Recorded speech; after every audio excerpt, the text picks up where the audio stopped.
Hi, everyone, and welcome to Central Jersey High School football, the 2000 season. Gordy Deal alongside Jimmy Allinder. Got a good one for you tonight. The East Brunswick Bears entertaining the Sayreville Bombers. And, Jimmy, East Brunswick really a 4-6 year last year. A lot of seniors coming back this year, but not a lot of experience. And that's really the problem, Gordy. East Brunswick lost a lot of people, and the dilemma tonight for them is that they may be facing the best team they're going to play all year, Sayreville. 8-3, coming off a great playoff year, and they are loaded with people, and I know you're going to talk a little bit about them. As far as East Brunswick is concerned, they do have a little bit of experience in some key positions. We can start with the fullback, James Gagnon. He's coming back. This is a 5'8", 180-pound pounder and a leader as well. But in the all-important quarterback position, you got a new one, John Chu. And if I give you some other names like Jason Carbone, you remember him from last year. But after that, offensively, they're really no experience, and you got to wonder at this, at this opening game, how they're going to do against a powerhouse like Sayreville. Yep, and we'll see the option from both these teams, actually. East Brunswick will run the option, so pretty much for both teams, as the quarterback goes, the team goes, especially on offense. We talked about Chu for East Brunswick. Also on the other side, two words for you when it comes to Sayreville, Brandon Hoyt. Both sides of the ball this guy plays. He's a quarterback, 6'1", 215. Just looks like a monster when he lines up under center. On defense, he's the middle linebacker, just a bone-crushing tackler, and he's being recruited by about every major school that you can think of, from the Big East to the Big 12 to the SEC. He's everywhere. So he will certainly be a guy wearing number 20 that we will keep an eye on tonight. Fantastic player, last year's Star Ledger Player of the Year defensively. He's just pretty much a do-it-all guy. And when you look at the size of some of these guys from Sayreville, Jason Romiak, number 84, who you'll see at tight end, is just enormous at about 265. So this is a team with a lot of size, a lot of speed, some experience, depth. I mean, they have a lot going for them. And they also have something else, a really good head coach, George Najar. He really comes in. Ever since he took over this program, Sayreville has experienced nothing but winning, and you got to, you start to realize maybe the coaching has something to do with it. Yeah, this will be his 6th season. He took over for Sal Mistretta, who really got the ball rolling at Sayreville and did a tremendous job. And, they never missed a beat. Najar's first season was in 95, and by 1996 they were GMC White Division champs. They won the Central Jersey Group 3 state championship in 97, won the GMC White again in 1998. No titles last year, but here they are, loaded for bear again in 2000, and who knows what lies ahead for Sayreville. Loaded for bear, did you say? Well, that maybe not was the best reference I can make. Well, in any event, East Brunswick, though, as we mentioned, is going to be starting off playing Sayreville tonight, but they're going to also have a formidable Red Division schedule this year. They're going to be playing teams like J.P. Stevens. They're going to go to South Brunswick, which is a good team this year. Bishop R, Woodbridge, Edison, Piscataway. You always have to be concerned about Piscataway. It's the usual GMC slate, and the best man wins. You're familiar enough with this whole area, this whole region. You look at a team like South Brunswick, which has, ballooned from a Group 3 to a Group 4 and growing school. They're kind of Group 4 and beyond now in terms of personnel just in the school district itself. Exactly. You can only expect better and better things from them as they continue to become a larger and larger school, and the talent pool just continues to grow and grow. Absolutely. And the other teams on the schedule, we mentioned Piscataway, but Perth Amboy, and then finally the traditional ending game. I don't think it's going to be on Thanksgiving this year. Yes, maybe it is, against Old Bridge. Always the battle for Route 18. The team from Old Bridge looking to get into the playoffs as well. It's going to be a tough, long grind, for East Brunswick. And I'm looking at the size of the players. Boy, I'll tell you what, it's going to be a tough season, I think. And, if you're familiar with East Brunswick high school football, especially under Marcus Borden's tenure, now his 18th season, he's heading into 24th as a coach overall. I mean, you can just see that every season, regardless of the personnel, regardless of the size of the kids or the speed, his teams are always prepared. Yes, they are. You don't watch a team that goes out there and makes fundamental mistakes on game one. They're prepared. They might not be as good as the other teams, or they'll be worlds better, but the team is always prepared. The thing that I've noticed, Gordy, in the years that I've been covering East Brunswick is that if there are adjustments that need to be made, Marcus Borden makes them at halftime, and usually they're better off. I've seen many, many times they've come out to the field and gone up against teams such as Sayreville, and certainly didn't have the same type of personnel, but they emerged as the winner. And that says a lot for the coaching staff and again, the way he prepares his players. And it'll be interesting probably at the dinner table come holiday time for these two clubs due to the Pazinko factor. in that Glenn Pazinko is a head coach here at East Brunswick, and his younger brother, Matt, is an assistant at Sayreville. So I'm sure those two have had plenty to talk about the last couple of days. Well, the starting lineups when we come back.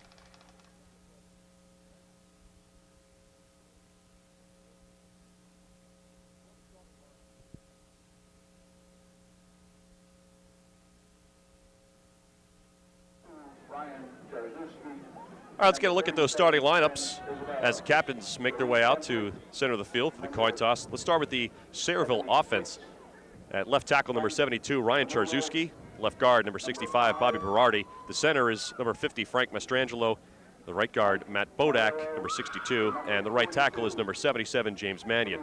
The quarterback, number 20, Brandon Hoyt. You will hear his name a lot tonight. Split end, number 7, Derek Pugh. The tight end, number 84, Jason Romiak. The running backs, number 37, Ben Isabella, number 22, Darren Sinclair, and the fullback is number 14, Jimmy Miller. East Brunswick has won the toss. They have chosen to receive. They will defend the goal to our right and operate from right to left. The East Brunswick defense, in their 5-3, the defensive ends, number 59, Jason Carbone, number 89, Greg Nagy. Defensive tackles, number 74, Brian Acciani, and number 76, Frank Panulo. And the nose guard is number 64, Steve Pachalski.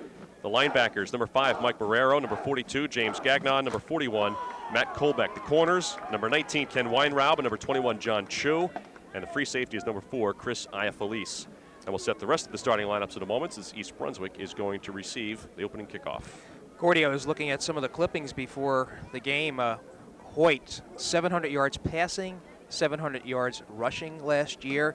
They might as well just give the ball to this guy. Let him just do his own thing tonight.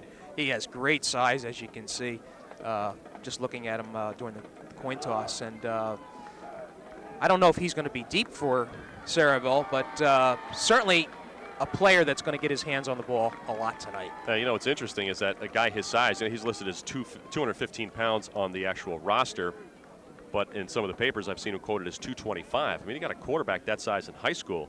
Running over a linebacker is a very easy option for him. Right. You know, he's not afraid to carry the ball when you're that size. Exactly. And as far as the colleges are looking at him primarily as a linebacker, and for obvious reasons with his size and quickness. Chris Iafalise and Mike Marrero are the deep men for East Brunswick set to receive, as number 14, Jimmy Miller, will handle the kickoff responsibilities for Sayreville. Opening night of the 2000 season here at East Brunswick High School. Gordy Deal alongside Jimmy Allinder. A little backyard brawl, almost like a Pittsburgh versus West Virginia or a Jets-Giants. You know, these teams are geographically right next door to each other. See what happens. Let it all hang out. About 75 degrees, gorgeous night, partly cloudy. Great night for football, as they might say. Here's Miller's kick. It's a line drive.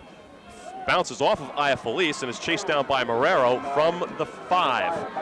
Marrero crossed the 10 and bundled up at the 15-yard line. See who that was that made that initial hit. Boy, they're bouncing off each other. That was by number 8 for Sayreville. Dejan Spruill, right. 5'5", 150-pound sophomore. Let's set the East Brunswick offense across the line. At left tackle, Scott Anderson. The left guard, Jason Carbone. The center is Dan Sauvigny. Right guard is Brian Acciani. The right tackle, Frank Panulo. The tight end is Greg Nagy. The quarterback, John Chu, number 21. The wideout, Matt Kolbeck. The halfbacks, Mike Marrero, Bobby Mineta, Chris Iafalise. And the fullback is James Gagnon, who will get most of the work. Bears in the option formation. First and 10 from the 16. Chu calling signals. Handoff goes up the middle. I think we got a fumble. Nope. Are they going to call it down or Sayreville what? indicates that they have it. But the officials say otherwise. May have picked up a yard on the play, did Chris Iafalise. Let's look at the size differential between Sayreville and East Brunswick across the line.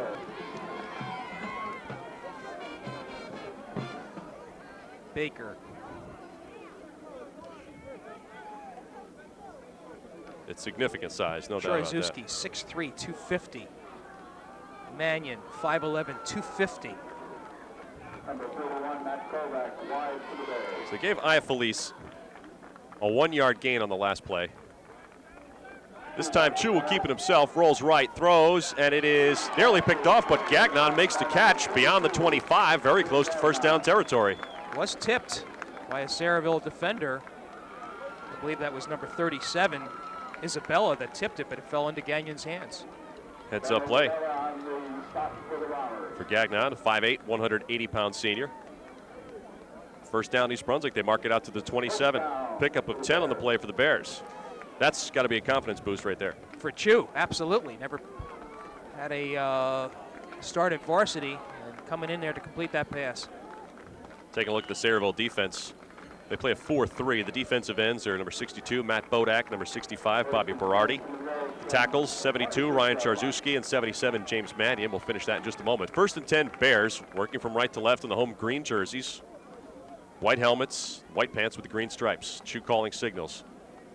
Chu elects to keep on the option, running to his right, and is knocked down after a short gain. That was Mannion, one of those 250-pound tackles. So even though it was an outside play, still able to come up with the tackle.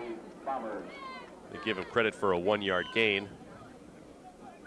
The linebackers for Sayreville, Mike Worthington, Brandon Hoyt, who's the captain, and Ben Isabella. The D-backs, Junior Jabby, Darren Sinclair, and the safeties, Jimmy Miller and Kenny Smith. Junior Jabby, a sophomore, not a junior. Right. Bears break the huddle on a 2nd and 9. Again, 3 men in the backfield. 1 man wide to the near side. Chu calling signals. Chu with a handoff straight up the middle. And with room is Gagnon, who's got first down yardage again. Darren Sinclair brought him down, but not before. Another first down for EB. And there's James Gagnon. We mentioned him at the top. He really comes in with the experience factor. He knows what it is out there, and went for that first down.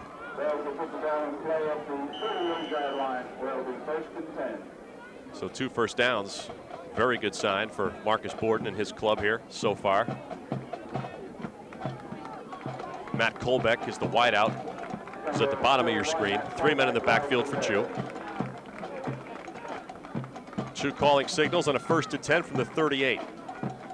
Bears have moved to 22 yards so far. Hand off to Gagnon, but he stopped almost immediately. May have picked up a yard close to the 40-yard line. Charzewski was the first one that met him. Charzewski, an outstanding talent, 6'3", 250, senior. He's being looked at by a lot of major colleges.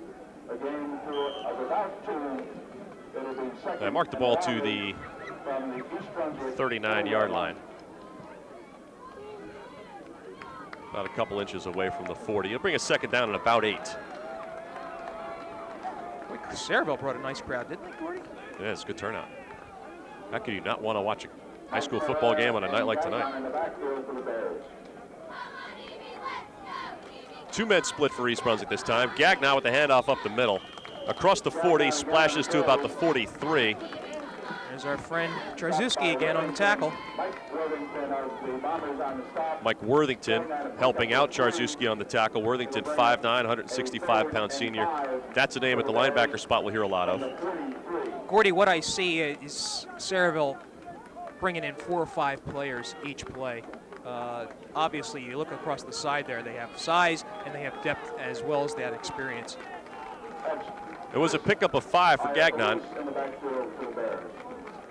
Call it a 3rd and 5 from the 43-yard line. Now we got movement on the line. That's your first mental mistake of the evening. Looked like Dan Sauvigny got a little anxious, number 78. That'll back the Bears up 5. Make it 3rd down at about 10. First penalty of the night. It's a procedure call against EB. Against the Bears, the 5-yard penalty moves the ball back to the 38-yard line, where they'll bring up 3rd and 10 for the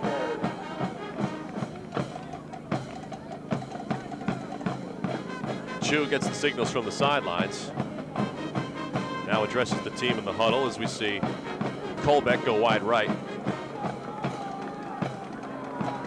Nagy in a tight end on the left side. Sayreville with some last-minute defensive adjustments on the line. Chu calling signals on the 3rd and 10. Chu back to throw. Has time, rolling right. Now under pressure from Worthington. Throws And it's incomplete. It'll bring up a 4th down. Well, he was being pestered by number 37, Ben Isabella, coming from the right side linebacking position. And perhaps hurried that throw a little bit because of that.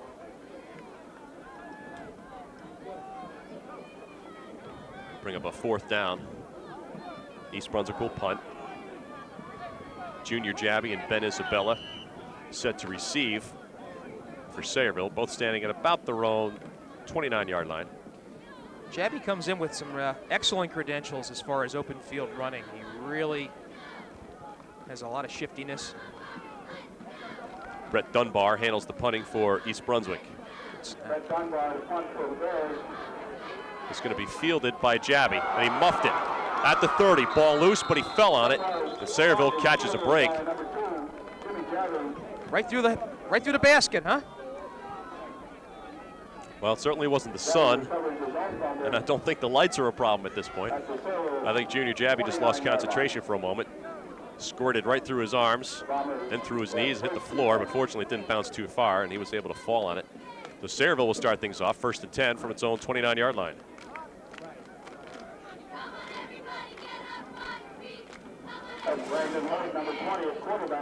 Brandon Hoyt at quarterback is a name we'll hear a lot of tonight. Here's Isabella. Oh, wow. Terrific tackle. Isabella gets knocked down. That was Mike Marrero. We mentioned him as well. He plays halfback on offense, but a 5'10", 172-pound senior delivered a nice shot. So they mark the carry out to the 32-yard line for a gain of 3. It'll bring up a second down and 7 for Sayreville. Gordy, I'm waiting for Hoyt to carry the ball.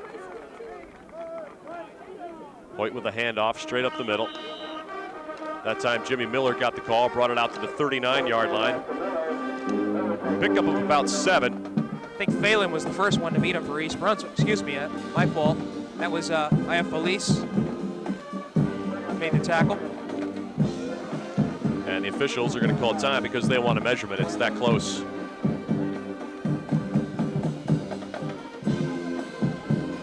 You can see Hoyt, number 20, when he lines up under center, almost looks like he didn't understand that he's a defensive lineman that's not supposed to be in the huddle on this series. Exactly. He's huge.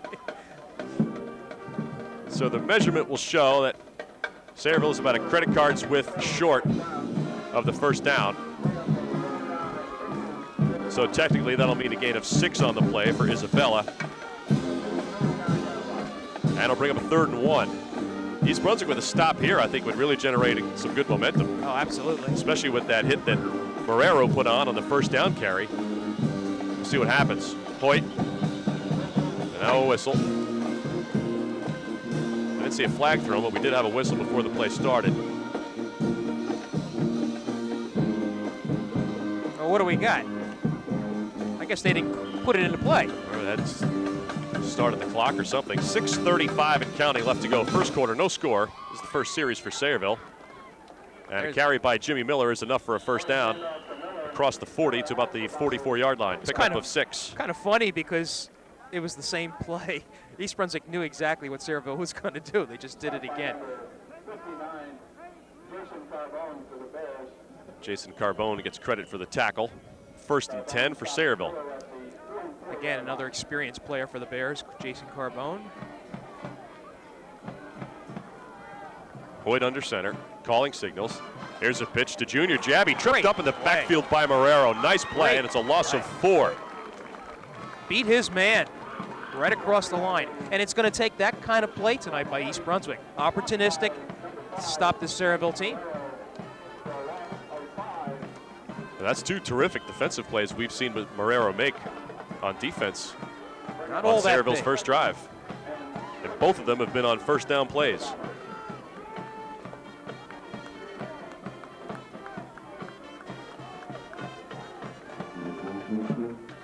So call it a 2nd down and 14 for Sayreville from their own 40.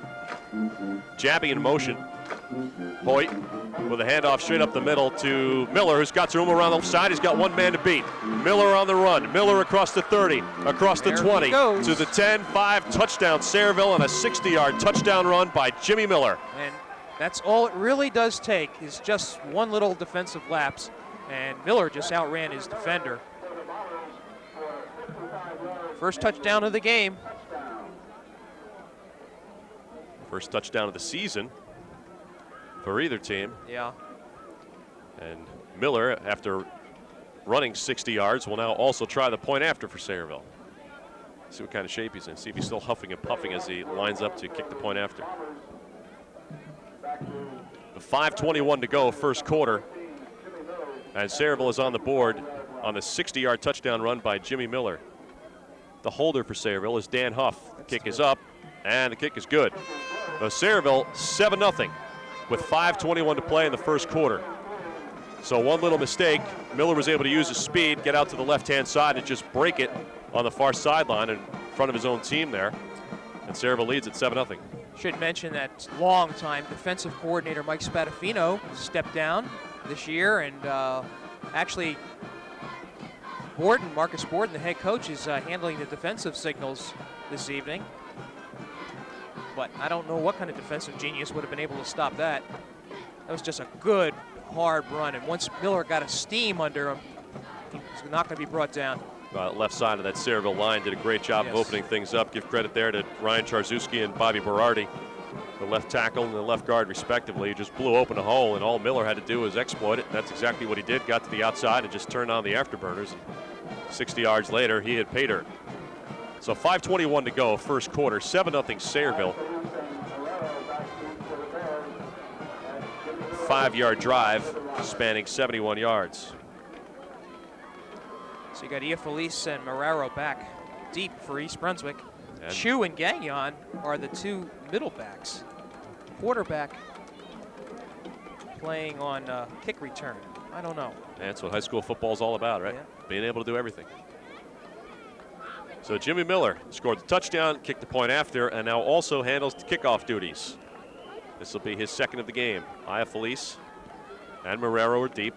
This is going to be Marrero at the 15. Marrero across the 20, 25, and out near the 30-yard line. Good return.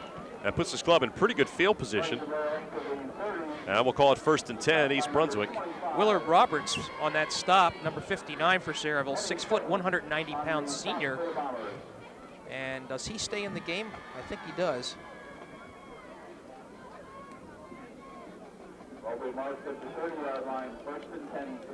Now, we were joking about it before the game started, but this really is a late arriving East Brunswick crowd. It's thought similar to what the folks in Chavez Ravine do out in Los Angeles, coming to those LA Dodgers games around the second inning.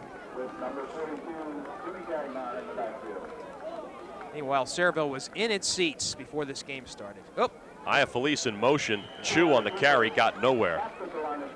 nailed by Mannion. Boy, we're calling Charzewski and Mannion consistently.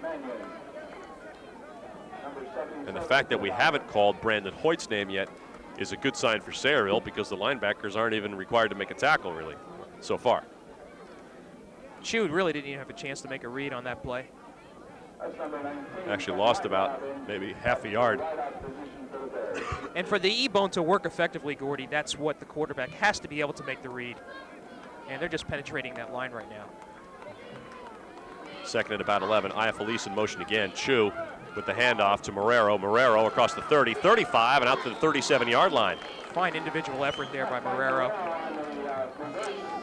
And Junior Jabby makes the tackle for Sayreville. Actually, I'll adjust that. I'll say that was number 12 for Sayreville, which is Tom Cassidy. Also works as a backup split end on offense, so give Cassidy credit for the tackle. 7-yard pickup that time for Marrero. It'll be a 3rd down and 3.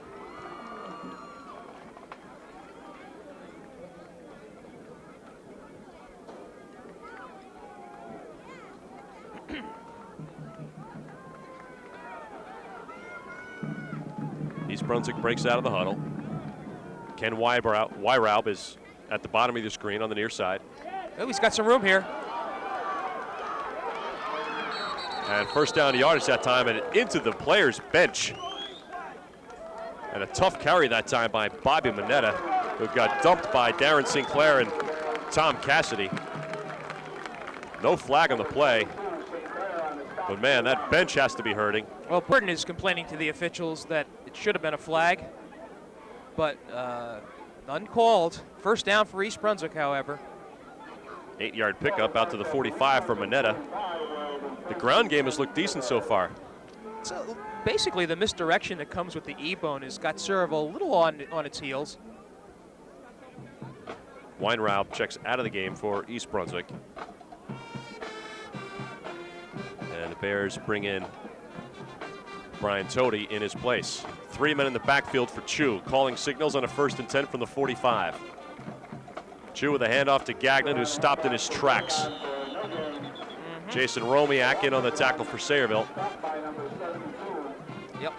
Along with big number 72, Ryan Charzewski again. Romiak, 6'1", 235. And they come at you in waves, actually, and now you see Romiak lead the field. Loss of 1 on the play for East Brunswick. It's a 2nd down and 11. 3:06 to go, first quarter. Those two big tackles out there look like they're having fun, aren't they?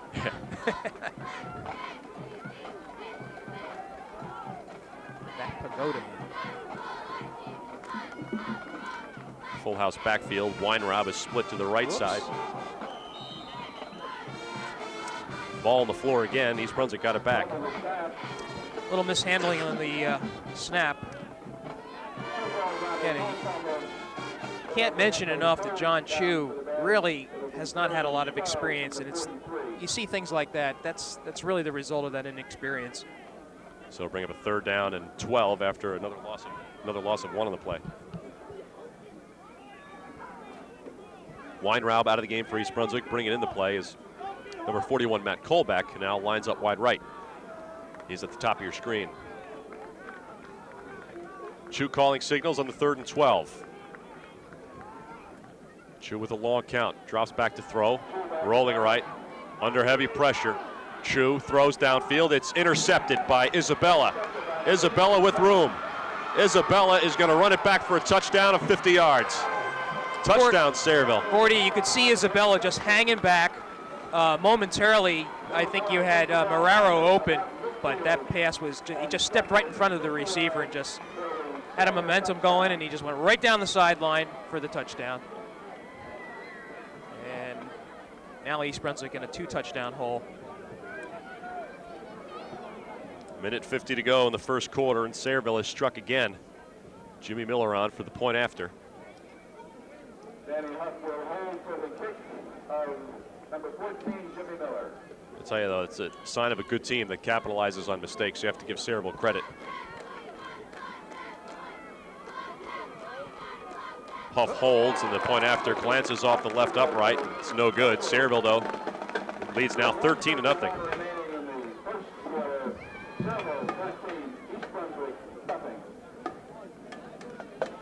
So kind of a stunner. About 3.5 minutes apart on the touchdowns, and East Brunswick finds itself in an early hole. And they're already hanging their heads, which is not a good sign, because they started out pretty well, quite honestly. They were moving the ball, little chunks, and just before here, they had the ball up the midfield. And then one error, and bang. Sayreville scores. But that's the type of team they are. They are going to capitalize on mistakes, and it's why they rightly deserve to be one of the better ranked teams in the state. No question.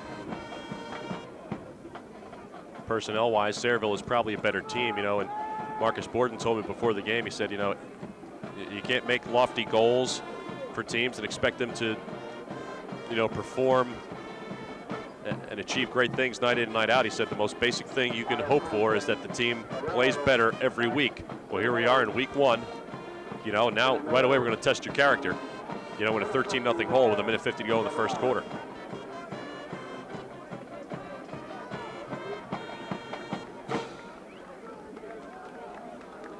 So Miller would kick off. Iafalise and Marrero standing at their own 10-yard line.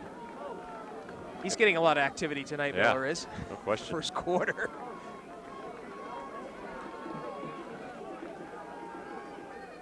It's his 3rd kickoff already in the first quarter.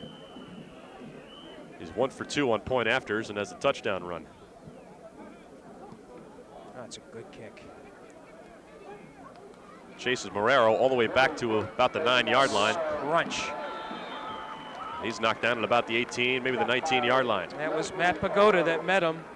He usually plays defensive right end. And all 185 pounds just crunched Marrero. So the Bears will start off at their own 19-yard line.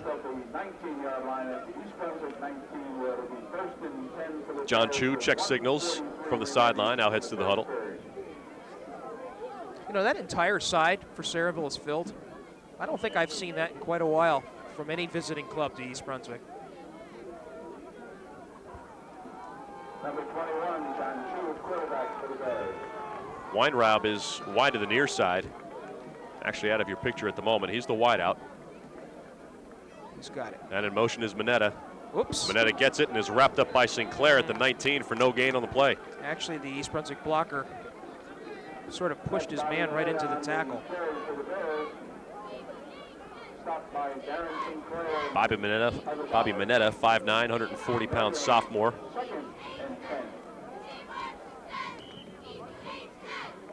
Colbeck checks in, as does Iafalise, as Mineta and Weinraub check out for EB. Second down at 10. No gain on the play.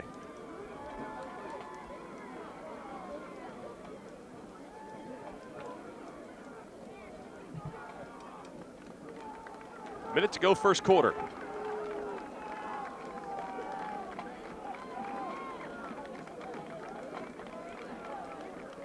It's Iafalise in motion. So I thought he dropped it for a Fake second. handoff. Here comes Chu. Oh. Chu. Boy, met Darren Sinclair head on at the 30-yard line and was bounced out of bounds, but that's going to be enough for a first down. Boy, heads up and a gutsy play by John Chu when we've got an injured player on the field. Just check that out for a second, see if we can find out who it is. Well, his first number is 5, so it might be your set. No.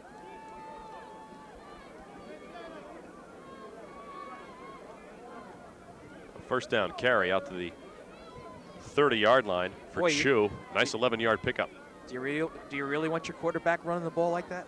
Oh. Well, it's an option offense, so Yeah. it might be advised not to take on a guy like Darren Sinclair. Maybe just head out of bounds next time, but give him credit for going for the first down marker. Gordy, this might be number 55, Blaine McAvoy. I'm not quite sure. Number 55.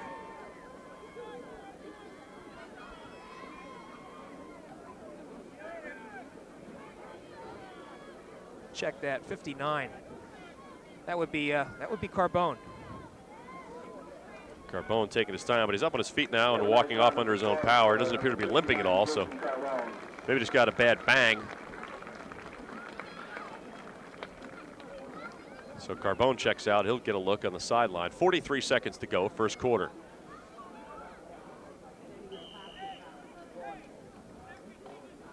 After the 11-yard run by Chu, EB in decent shape. Got some breathing room now out to the 30-yard line. Weinraub goes wide right. Colbeck in at the split on the right-hand side as well. He's at the top of your screen. 2 men in the backfield for Chu. Calling signals on the 1st and 10. Whoa. Chu with the keeper. Yeah, lost a yard. That was a little too slow developing. You want your quarterback to make the right read, but he just froze for a good second, actually. And with this quick defense, that's all that they needed to make the tackle. Brandon Hoyt in on the stop for Sayreville. Well, they finally mentioned his name. No gain on the play for Chu. Second down and 10. Colbeck checks out.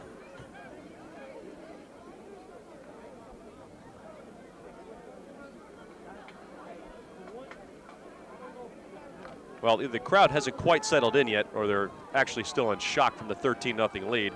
And we have come to the end of the first quarter, so we won't get off the second down play until we switch sides of the field.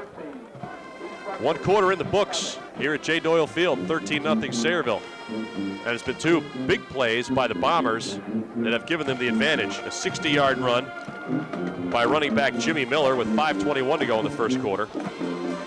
And then a 50-yard interception return by Ben Isabella with 1:50 to play in the first quarter. And Miller 1 for 2 on the point afters, and there's your 13-point lead. And Sayreville really capitalizing on the mistakes of East Brunswick to push across those 2 touchdowns. John Chu getting his baptism under fire. Here is the quarterback for the Bears. And Had that one completed pass to Gagnon. East Brunswick's had a couple of first downs. They've shown, you know, little flashes of being able to move the ball, but they really can't sustain it against this Sayreville defense. And they have picked up 5 first downs. I mean, that was not a bad quarter offensively. Just been burned by mistakes. Sayreville has come up with the big plays. Gordy, you like the idea of, we're used to seeing the high school football season open like maybe mid to late September. Here it is September 8th, and we've got the first game. The regular season's going to be over the first week in November. I mean, if anybody plays a Thanksgiving game, it's going to be like 3 weeks later. Yeah, it's hard to judge. I mean, what are the reasons for it?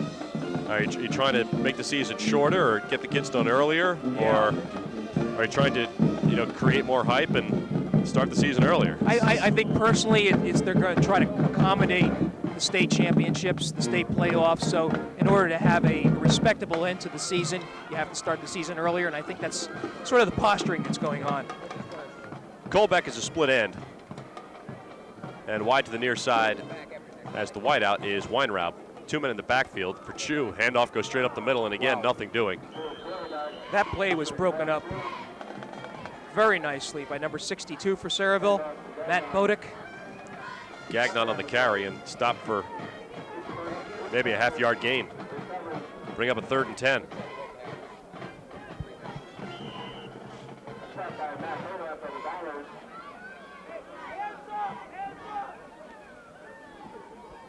East Brunswick with another 3rd down situation.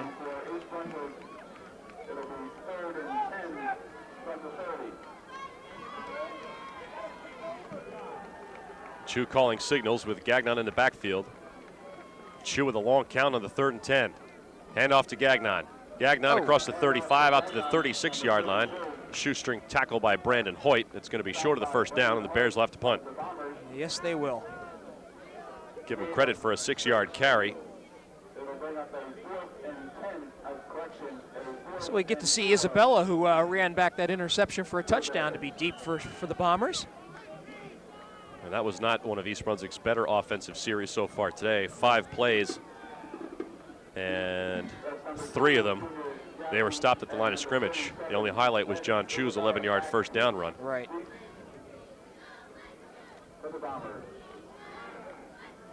So Brett Dunbar on to punt again for East Brunswick. Short kick. It's going to call a fair catch there. Bounced at the 38. Junior Jabby and Ben Isabella both let it go. It's touchdown at the 31-yard line where Sayreville will start off 1st and 10. This actually only be the 2nd series offensively for Sayreville tonight. Exactly. Scoring once on that play on the left side where Miller took it all the way, and then of course Isabella's interception. So Sayreville with 2 touchdowns, yet this is only the 3rd time they've had possession of the ball. So Hoyt and company break huddle, 1st and 10 from their own 31. Hoyt with a handoff to Sinclair, and Sinclair dropped at the 30. That's Gagnon on the tackle, moving in from his linebacker position. Good solid play that time. Sinclair, not an easy guy to bring down. He's 5'9", 160, he runs hard.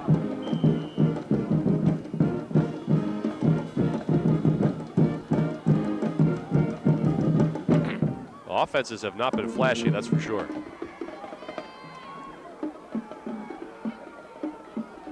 Again, Hoyt under center, calling signals on the 2nd and 10. Hoyt with a handoff straight up the middle. It's Jimmy Miller again, look out. Miller broke one before, and Miller across midfield to about the 48-yard line. Finally brought down by number 19. And a That was Weinraub. Pickup of 21 on the play. Well, Miller's got the big play capability, no doubt about that. We saw him break off the 60-yard touchdown run and just broke off another one of 21 yards right there. First down Sayreville at the East Brunswick 48. 21-yard pickup. Hoyt under center, 1 man in the backfield. In motion is Junior Jabby. He gets it on the end around, spins away from 1 tackler and makes his way to about the 46. Pickup of about 2 on the play. And Gagnon in there on the stop. Right. Also Carbone back in the game after that injury. That's a good sign.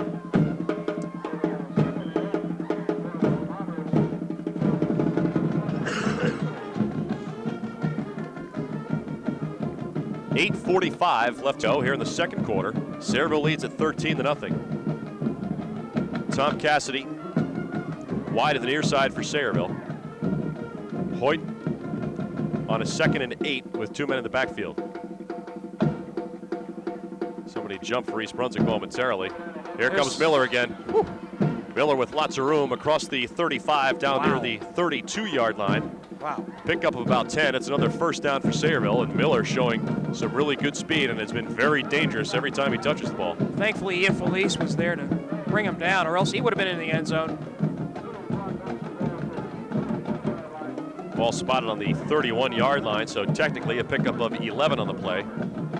8:15 to go in the first half.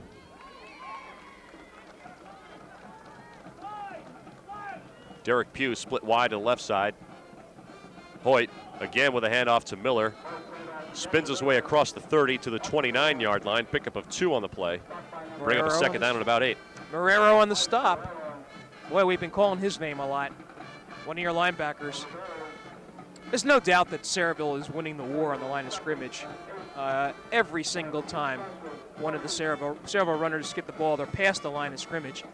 And after a while, this tends to wear down a defense. Tom Cassidy wide to the left-hand side. Sinclair in motion. Hoyt keeping it, running left. Hoyt across the 25. Hoyt down near the 21-yard line, where there is a flag on the play. It's like the first time we've seen Brandon Hoyt carry the ball on his own. Probably a hold in that area, and that's the case against Sayreville. That's what it is. So this will come back and be marked off from the site of the foul.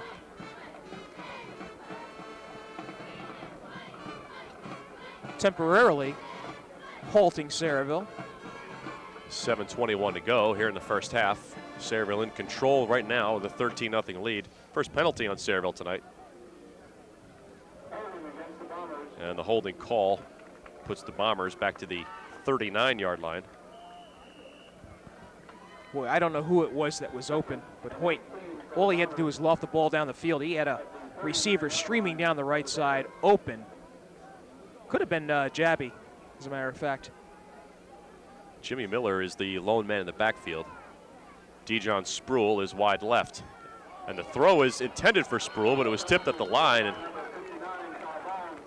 I tell you what, Felice, heads up play by him. Felice anticipating that was a lateral, thinking it was a fumble and a backwards pass.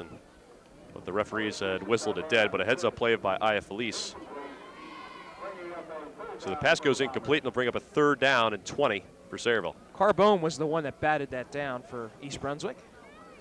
And now the Bombers face with their really third and long of the evening. They picked up 2 first downs on this drive, which began back at their own 31-yard line. So only really a 30-yard drive to this point. Hoyt with a long count. Hoyt. That might be busted play. Trouble in the backfield, but he gets away from one tackler, but not away from the second. Gets across the 40 to the 38-yard line. Gordon, he didn't seem that it was intended to go to somebody, and Hoyt was looking for him, and he wasn't there. Looked like somebody missed a signal. So it's actually a gain of 1. Hoyt turned something into nothing, but still it's a 4th down and about 19.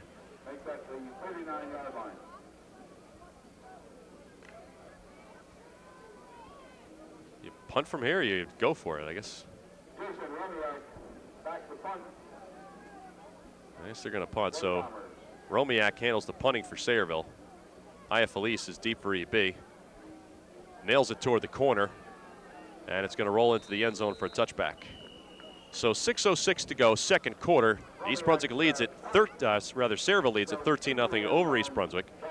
And the Bears will come out 1st and 10 from their 20. Actually, the first defensive stop for East Brunswick tonight, so it's something they're hoping to build on. Chu still at quarterback. The winner will compete on November the 3rd at 7 p.m. at the final home game elimination contest to win a 2000 Well, the Bears move the ball 17 yards last drive. And they're under some pressure now with not so great field position. And when you factor in the fact that they haven't moved the ball that well, this could be trouble. We'll see what happens. Chu under center with 2 men wide right. Chu on the keeper.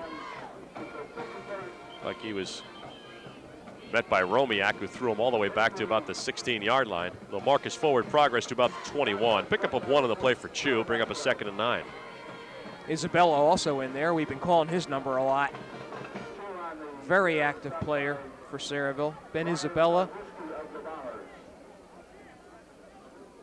I guess if you're George Najar, too, the head coach at Sayreville, you're glad that Hoyt's not making a lot of tackles. One, it's a good sign that the linebackers aren't getting a lot of action because the D linemen are doing all the work. But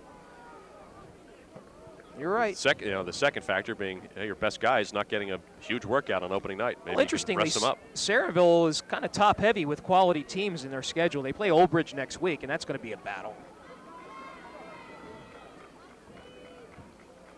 2nd down and 9 for EB. Chu fakes the handoff, rolling left. It's a tough play because he's a right-handed thrower. Downfield, and it will go well incomplete. Out of bounds at about midfield. Pass was intended for Matt Miller. Bring up a 3rd down. Matt Miller, 6 foot, 153 pounds, senior. Remember years ago there was another Matt Miller for East Brunswick, bruising fullback, played on some of those quality East Brunswick teams.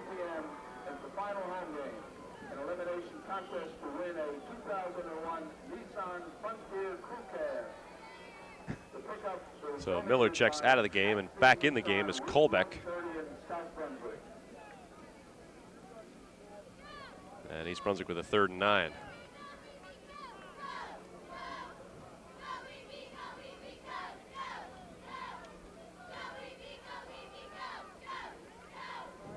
Colbeck is the wide out to the right-hand side. Gagnon and Marrero in the backfield. Chu rolling right, throws, and it is incomplete. Intended for the tight end, Greg Nagy. Yeah. And it'll bring up a 4th down. And Colbeck went on a fly pattern to try to open up the area, but it seems like Chu was sort of rushed on that. Well, East Brunswick having its offensive difficulties now. A lot having to do with that Sayreville defense. They are not only big, but they are quick. So this will be 3 and out for East Brunswick, and we talked about the sensitivity of the field position from the 21-yard line. So instead of Isabella and Jabby being deep, you only have 1 deep back. You have Jabby on the, Isabella on the line. You wonder if they're going for the block here. Going for the block. We're going to try to set up Junior come. Jabby. Here they come. Junior Jabby with some good protection on the return. See what he does. Fields it in the air at the 47-yard line. He's got some room. Cuts up the middle, loses his footing, and is tripped up there and knocked down at the 41-yard line. Gordy, as you know, having covered many games at this field, once it gets dark, mist sort of coats the grass, and sometimes the footing get a little slippery.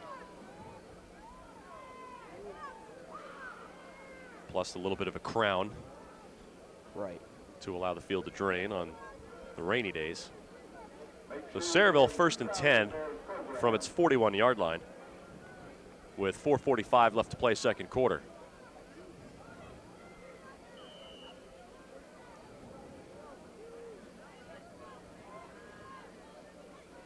Oops. Kind of a slow developing play on the handoff to Jimmy Miller, and he picked up maybe a yard. Not much more than that before he was driven all the way back, but they'll mark his forward progress. Actually, just back to the original line of scrimmage. Pick any number of 5 East Brunswick tacklers on that play. Last one to get up was Pulchowski. Steve Pulchowski, 5'9", 222-pound senior. Bring up a 2nd and 9 for the Bombers with 4:10 remaining in the half. He's playing over top of nose guard right now. Actually looks like marked him for about a yard loss in the play. 2nd down and about 11.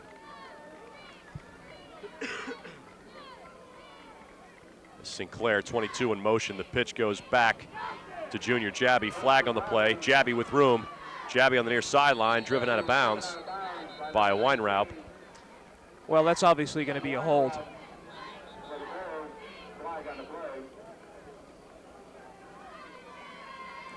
Now the referee almost hit Junior Jabby with the flag as he was turning the corner up the left flank.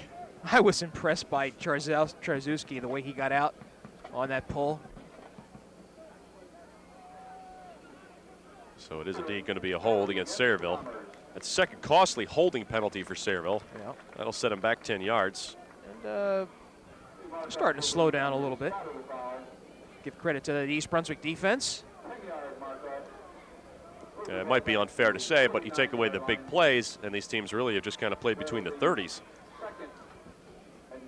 But you can't discredit Sayreville with a 60-yard run from scrimmage and a 50-yard interception return for touchdown. Right.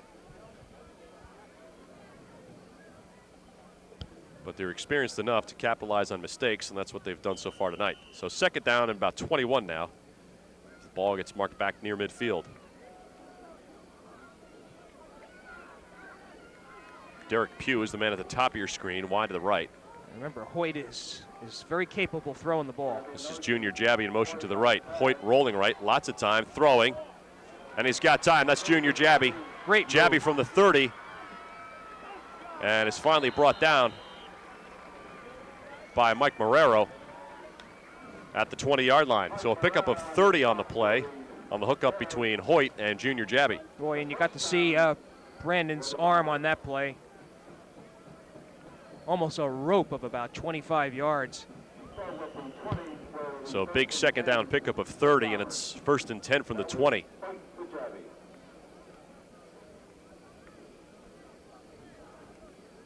Marrero finally dragged him down. Sayreville knocking on the door again. Tom Cassidy, wide left. 2 men in the backfield. Hoyt calling signals. Looks like he changed it at the line. Hoyt with kind of a nonchalant handoff to Jimmy Miller, who was stopped immediately. Let's see who we have there. I believe that was Carbone who made the initial stop. Actually give him a pickup of 2 to the 18-yard line. Carbone has been very active from his position. Really has been very capable, just sticking his head in there, going against that big Sayreville line. Second down and 8, Sayreville from the EB18. Derek Pugh, wide left. Backfield of Jabby and Miller. Very nice play. Hoyt there. stopped at the line of scrimmage and driven back for a loss. Well, that's a heads-up play by the defensive line, which has been getting the penetration on this series. I'll tell you what, who you can credit that was Gagnon that bust through the line there and disrupted that whole play. Got a hand on Hoyt. All the way back to the 27-yard line, Jimmy. Loss of 9 on the play to bring up a third down and long. So the defense has come up big again. Right. And that's what it's going to take to stop this Sayreville offense. They're going to have to take a few chances. Gagnon was not afraid to shoot the gap on that one. That's Cassidy wide right in the upper right-hand corner of your screen. On the third and long. Hoyt back to throw. Lots of time. Throws left side to Isabella. Isabella with blockers. Isabella across the 20. Isabella 15. And finally driven down at the 10-yard line. Oh, I think he's got enough for the first down, Gordy. Just enough, depending where they mark it. Well, the initial line of scrimmage was the 20. Actually, it looks like he only made it to about the 11, but it's still going to be enough for a measurement. Boy, that was a nicely developed play. Ben Isabella, once he gets some open field, as we've seen, he can really move with the ball. And the officials are not going to measure, actually. It is marked at the 11-yard line, so it's a pickup of 16 on the hookup from Hoyt to Isabella on the screen. However, it will bring up a 4th and 1, and Sayreville has called timeout. Talk it over. Got it. Well, this if there's a key juncture in the game, this is it right now. I mean, they get the first down, they're well on their way to making it a 3-touchdown margin. If East Brunswick can make the stop, well, they've got a little bit of time. See if they can put some points on the board. So they really, this is your first key point of the game. Yeah, it is a critical juncture because you look at that 13-0 lead and there's a minute 18 to go here in the second quarter. East Brunswick would love to trail by just the 2 scores going into halftime, but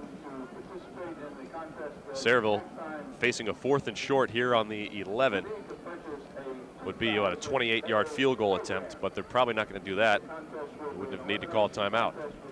So George Najar and company designing something for the Sayreville offense. All right, here we go. If I were a betting man, I'd say Hoyt was going to keep it on this one. But North, south, east, west. A guy like Miller has been so productive. I mean, why change? If it is Hoyt, you think he's going to go up the middle, or you think he's going to go I think to he'll go straight up the middle. I think he's not afraid to take on anybody there. Well, especially See with what those happens. tackles. Hoyt under center on the 4th and 1.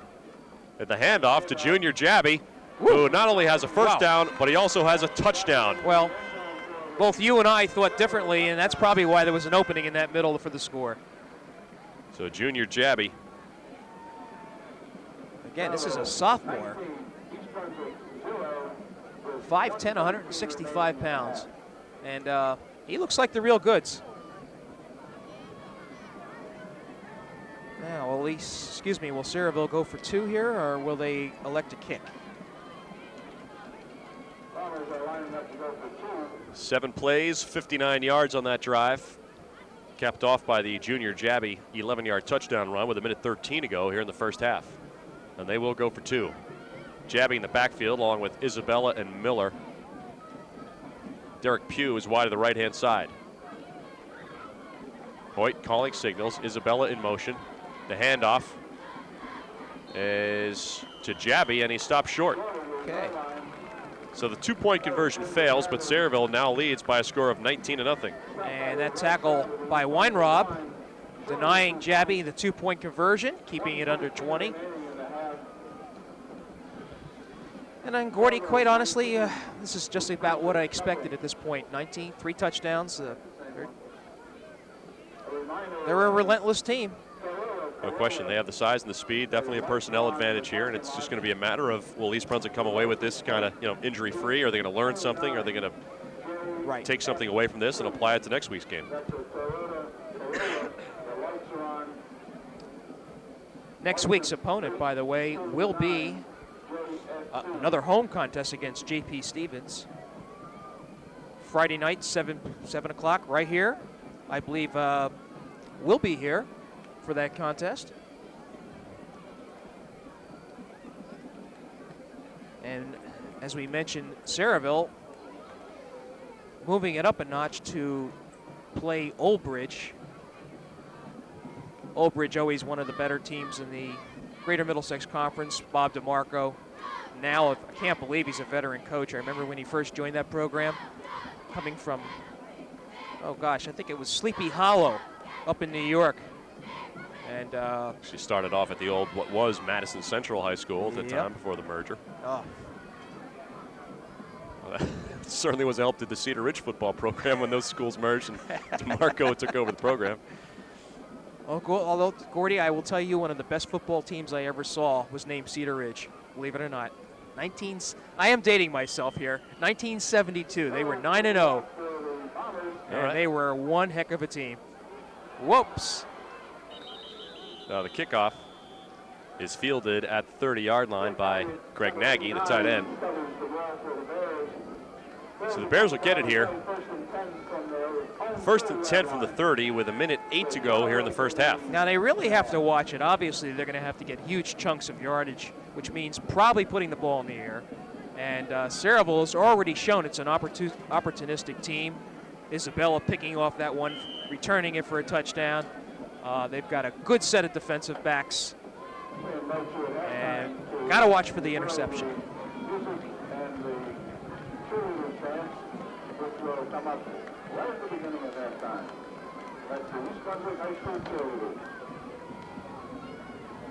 All right, here we go on the 1st and 10. Kenny Weinrob in motion.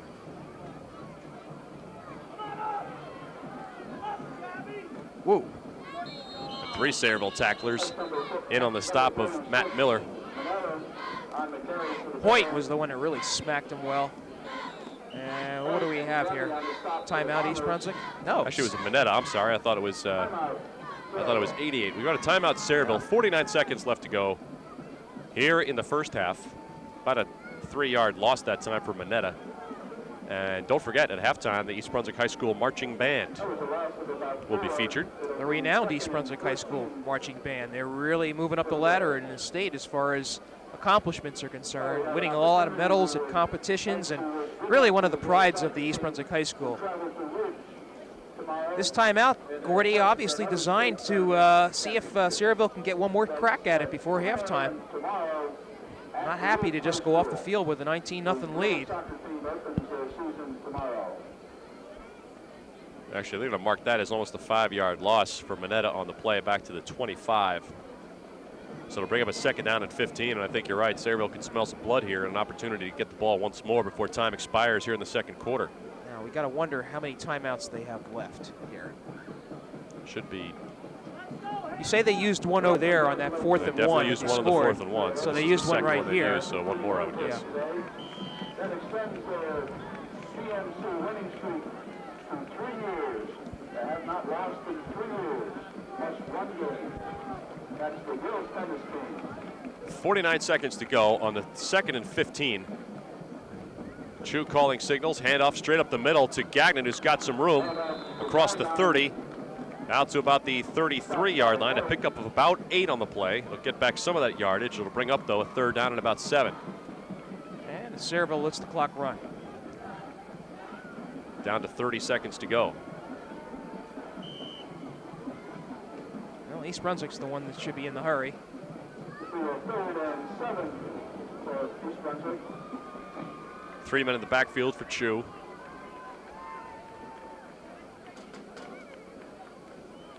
Chu on the keeper. Oops. Is upended and dropped on the spot. And Sayreville is going to call timeout. I believe that was number 60, Mike Lee. 5'10", 200-pound senior. 5'10", 200, picking up little John Chu, who's 5'8", 144. Yeah, only about an 85-pound difference there. Nope, only equal weights in wrestling, Gordy. This is football. 7 seconds to go here in the 2nd quarter, and East Brunswick on a 4th and about 7. Let's see what they do. I mean, you run the risk of actually punting it. Huh. Try to run around the backfield maybe and run out the clock. This is one of those situations where you, whatever you do, you just don't want them to get their hands on the ball. Give Chu credit for a 1-yard pickup on the play. On Tuesday, when the Bears travel to St. Joe's and the girls travel to Sayreville. Ben Isabella, junior Jabby, Correction, that's at Sayreville. will be set to receive the punt. Girls cross-country team. As Brett Dunbar steps back again. Also here in East Brunswick on Yeah, let's see what they do. Sayreville, I think, is not overly convinced that they're going to get a punt because they don't have anybody deep. Now Isabella drops back at the last minute. Just making sure, I guess, they weren't going to try anything. And junior Jabby drops back as well. East Brunswick calls timeout. I guess they were looking for something, Gordy. Perhaps trying to trick somebody to get offside with a fast count, whatever. Last minute change of personnel. Perhaps they didn't have 11 men on the field. Look like they had 11. They'll get Jason Carbone in the lineup regardless. See what happens. So here we sit. 4th down and about 6. 7 seconds to go here in the 2nd quarter.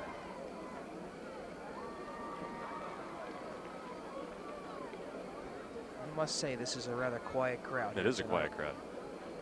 So maybe there's no real chill in the air. I mean, here we are at about, what, 70, 73, 74 degrees. Lots of folks still in shirt sleeves. No jackets to be found. You don't have that cool, crisp autumn feel to football just yet. A lot of folks still in the summer vacation mindset, maybe. Oh, yeah. Even though school started, that could be kind of dangerous, I suppose. All right, so this 4th down play that has now taken about 11 minutes to get off is set to go now as Dunbar is back to punt.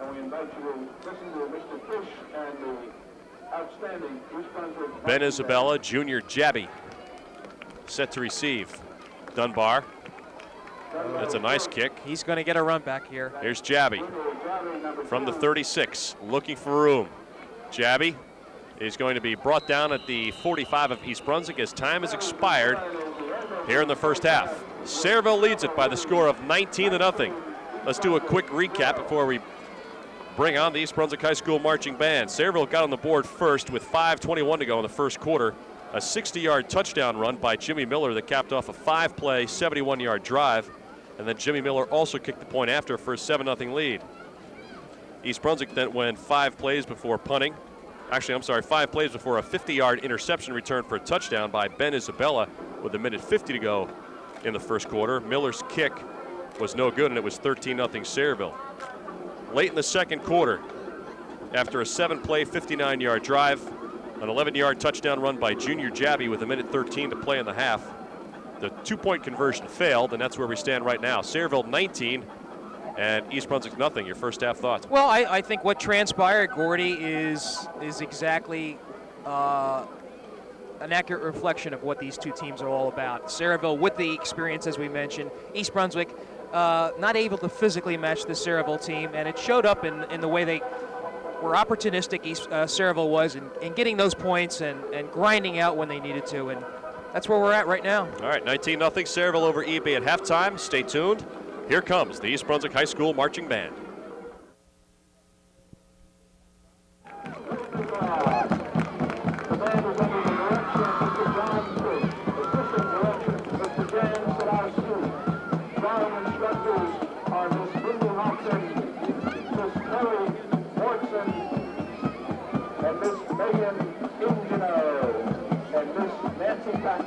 The drum makers are Miss Christine Fenn and Miss Cheryl Shin. Correction, Miss Cheryl Shin Ken. Principal soloist is Mr. Mark Rogo. Please put your hands together and salute your East Brunswick High School Marching Band.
Bears High School Marching Band.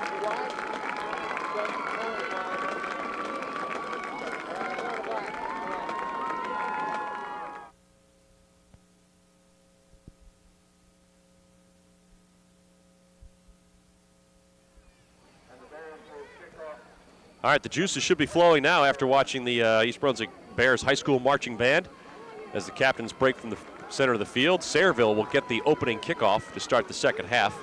And lead this one by the score of 19-0, and East Brunswick has its work cut out for it in half number 2, Jimmy. Well, first thing they're going to have to do is stop Sayreville because Bombers, by virtue of having kicked off to begin the game, will get the ball this half. And right away, East Brunswick's defense is going to be faced with the challenge of stopping this Sayreville offense with one Brandon Hoyt at quarterback, and I'll tell you what, who's really impressed me is Jimmy Miller at running back. He has had some great runs. He ran for that opening touchdown. I don't know, we're not keeping statistics on his yardage, but certainly he's got to be hovering near that 100-yard mark after one half. Yeah, especially since that touchdown run was 60 yards. Right. And he broke off another one that was 21. I mean, there's 2 carries worth of 81 yards. And see, now you really put pressure on me now because I wasn't keeping stats. And now I'm going to have to do it next week so we can keep up with this stuff. Because now so what you've done is you've indicated that we have been lackluster in our performance and we're not giving the viewers everything they deserve. Well, listen, you really just want to bring it up another level. I'm gonna draw up the sheets. And you know how to do it. And we're gonna scribble. Okay. And we're gonna bring the goods next week.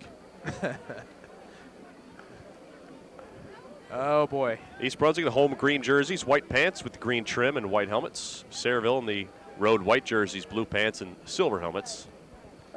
The aforementioned Miller, one of the deep backs, along with Junior Jabby, sophomore, Junior Jabby. Brett Dunbar will kick off for East Brunswick. 3 men deep for Sayreville. Standing on the 15-yard line. Junior Jabby in the middle, flanked by Darren Sinclair and Jimmy Miller, and it's going to be Miller at the 25-yard line. Miller with room. Miller across the 30, 35, and out near the 40-yard line, maybe to the 41. Nice return of about 26 yards by Jimmy Miller, and that's where Sayreville will start off. Good field position. 1st and 10 from its 41. Nice tackle by Scott Anderson, number 54, a 5'8", 182-pound linebacker, senior.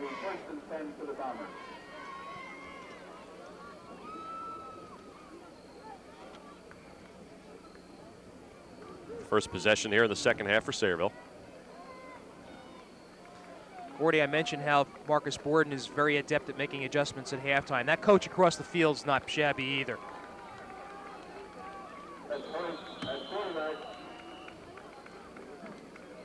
The flags fly. Looks like Greg Nagy might get whistled for jumping off sides. He was not drawn, so it'll be a 1st and 5 for Sayreville. Out to the 46-yard line. No, you said the adrenaline was flowing.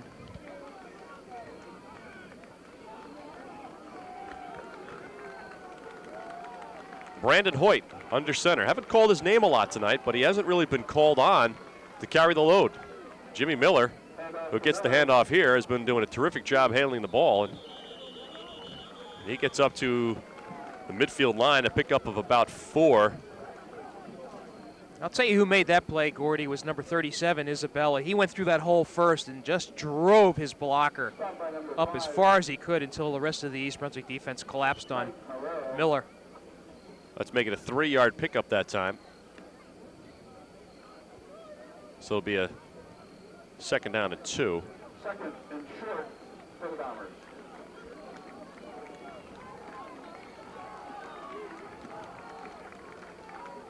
Jabby in motion. Handoff to Miller. He's got enough for the 1st down across midfield to about the 49-yard line. Pick up about 2 on the play, and Sayreville with a fresh 10 yards. Fresh set of downs. Tackle by Gagnon. Set that Sayreville starting lineup again.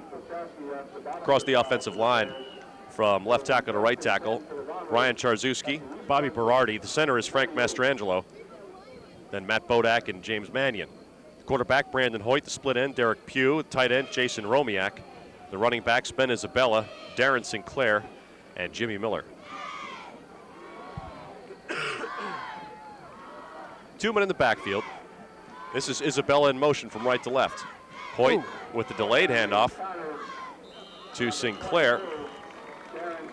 Sinclair to the 45. That's a pickup of about 4 on the play. It'll bring up a second down and about 6. Let's take a look at that starting East Brunswick defense. Their front 5, number 59, Jason Carbone. Number 74, Brian Ciani. 64 is Steve Pachalski at nose guard. 76, Frank Panulo at defensive tackle, and the other defensive end is Greg Nagy. The linebackers, Mike Marrero, James Gagnon, and Matt Kolbeck. The cornerbacks, Ken Weinraub and John Chu, and the free safety is number 4, Chris Iafalise. Second down at 6, Sayreville. From the East Brunswick 45. Isabella in motion again to the near side. Here's the pitch to Sinclair. Sinclair drilled down by Marrero. Man, have we made him, watched him make some great tackles tonight. Carbone on the stop as well, a little slow getting up. Certainly one of the more active defensive players for East Brunswick, Marrero, along with Carbone and Gagnon. And really, this East Brunswick, we said it before, you know, for a couple of plays, this has really been a game that's been played between the 30-yard lines. 9:20 left to go here in the third quarter. East Brunswick's got some work to do. Sayreville in the opening drive here in the third quarter.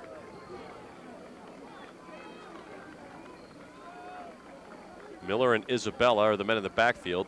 22 is Sinclair in motion.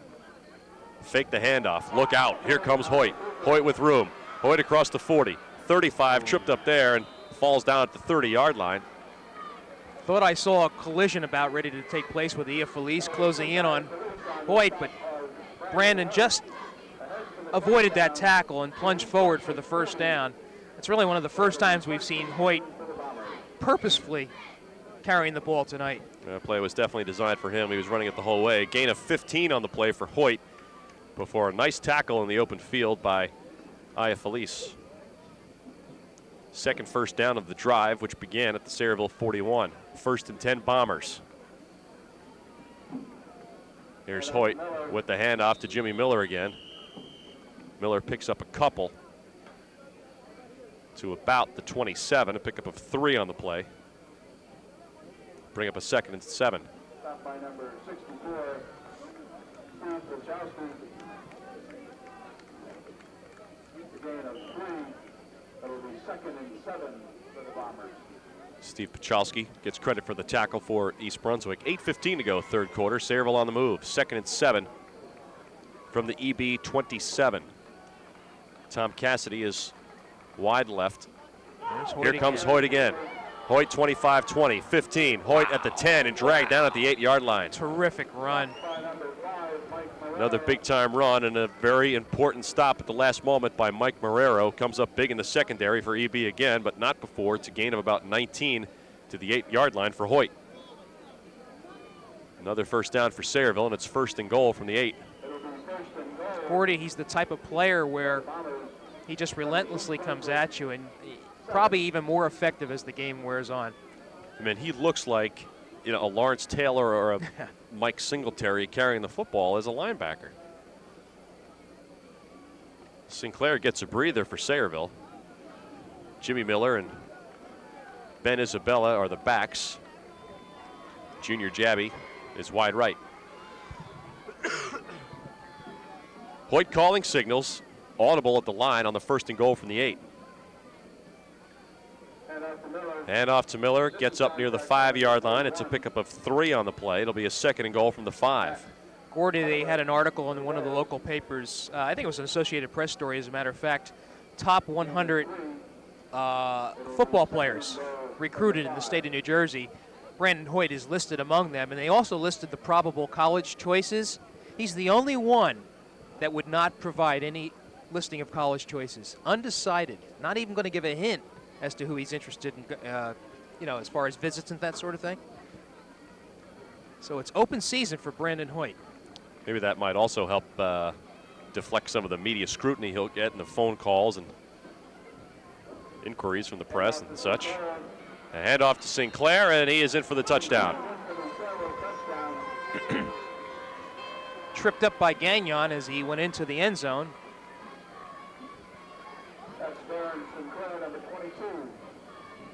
So Darren Sinclair with his first touchdown of the night. Sayreville has extended to a 25-0 lead with 6:33 to go, third quarter. That was a drive from the opening kickoff where Sayreville was not to be denied. They were very methodical, probably more Brandon Hoyt in that drive than we've seen the entire evening. But then again, distributing the ball to Jimmy Miller, the workhorse back. 9 plays, 59 yards for that drive. Whoops. And the 2-point conversion. Hoyt keeps it, and Hoyt bangs through a couple of tacklers, but will be denied. And for the second time tonight, East Brunswick has snuffed out a 2-point conversion by Sayreville. And the count holds at 25-0 Bombers with 6:33 to go in the third quarter. Yeah, that was a somewhat of a busted play. Again, Hoyt looking to hand the ball off to somebody who wasn't there. So he took it himself, almost got in. Well, that scoring drive was almost identical to the last one. It was in terms of yards, another 59-yard drive. This time they do it in 9 plays. Last time it was 7 plays. So they're not necessarily grinding it out, but they are coming up with some big plays along the way. The big one there was the 15-yard run, followed by a 19-yard run by Hoyt. So a couple of big plays have been setting up the Sayreville offense.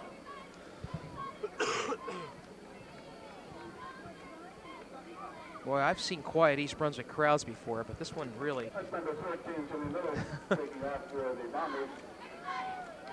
That took 5:27 off the clock. Almost ate up half of the third quarter. Of course, not throwing the ball and no penalties will keep the clock moving.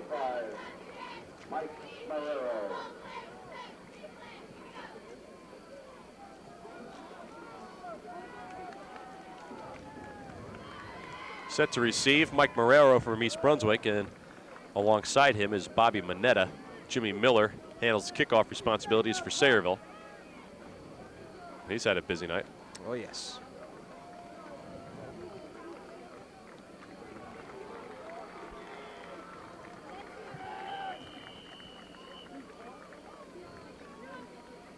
And here's the kick. The line drive. Fielded at the 12 by Marrero. Across the 20, 25, and dragged down there. And the ball came loose, but the officials are going to say it was down. No, Gordy. No, they're not. The fellow with the white cap, and he's the one that makes the call. East Brunswick player still down. Wow. I don't know if Monero was more disappointed or hurt. Smith was the one that came up with that, I believe. Check that. 16, Leslie Ogo gets credit for the recovery.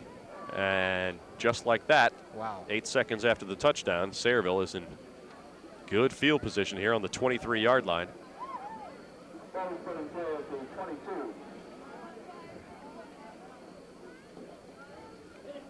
Woo. There's a handoff. The junior Jabby. Carbone being dragged along. Should give it to Sinclair. Carbone makes the stop for EB. 6-yard pickup. Should mention that Marcus Borton and George Nager for years operated a summer football camp called the 1st and 10 camp. I don't know if it still exists, but they have been very close friends over the years. But all bets are off tonight.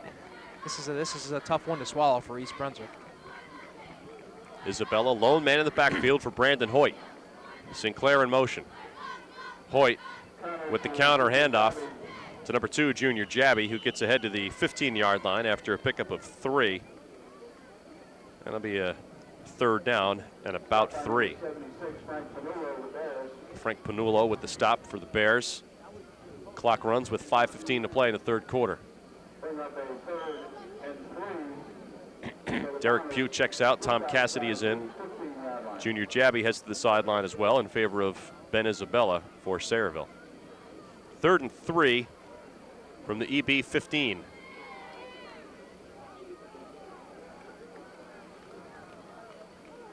Isabella and Miller in the backfield. Sinclair in motion from left to right. Hoyt. Oh. The handoff to Isabella, and Marrero read that the whole way. Yes, he did. He's having a heck of a defensive night.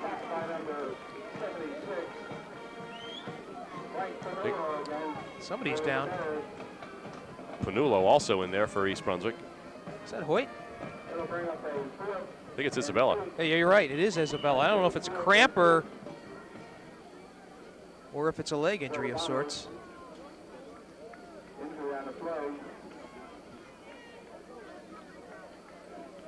The Sayreville trainer that you're looking at, by the way, is you needed a segue to get this in. yeah, I did it. There it is. You got it. Is Tammy Tanzola. Okay. Now, for some of the soccer fans, you may remember Tammy as one of the standout players for Metuchen High School back in 1989 season. Okay. There are plenty of soccer fans in East Brunswick, by the way. Yes, you're talking to one of them. Okay.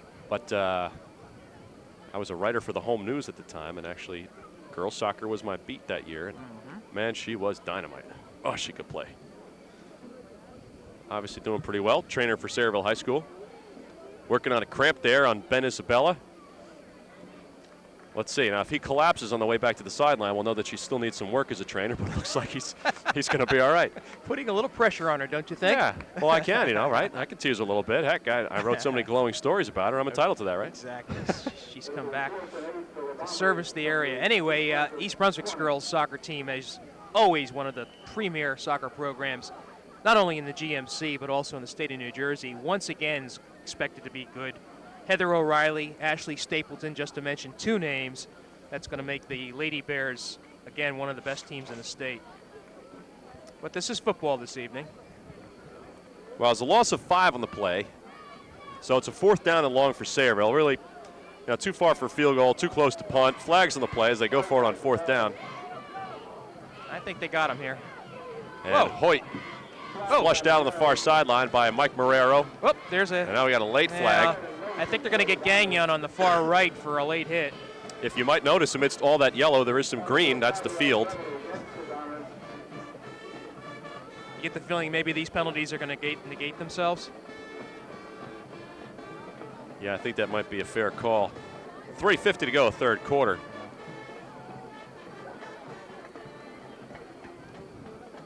See what the official has to say.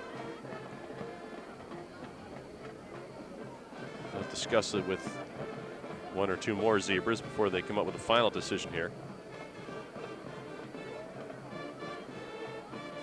An illegal motion on Sayreville. And then we're going to have a personal foul. Yeah, something like that against East Brunswick. Oh, improper equipment.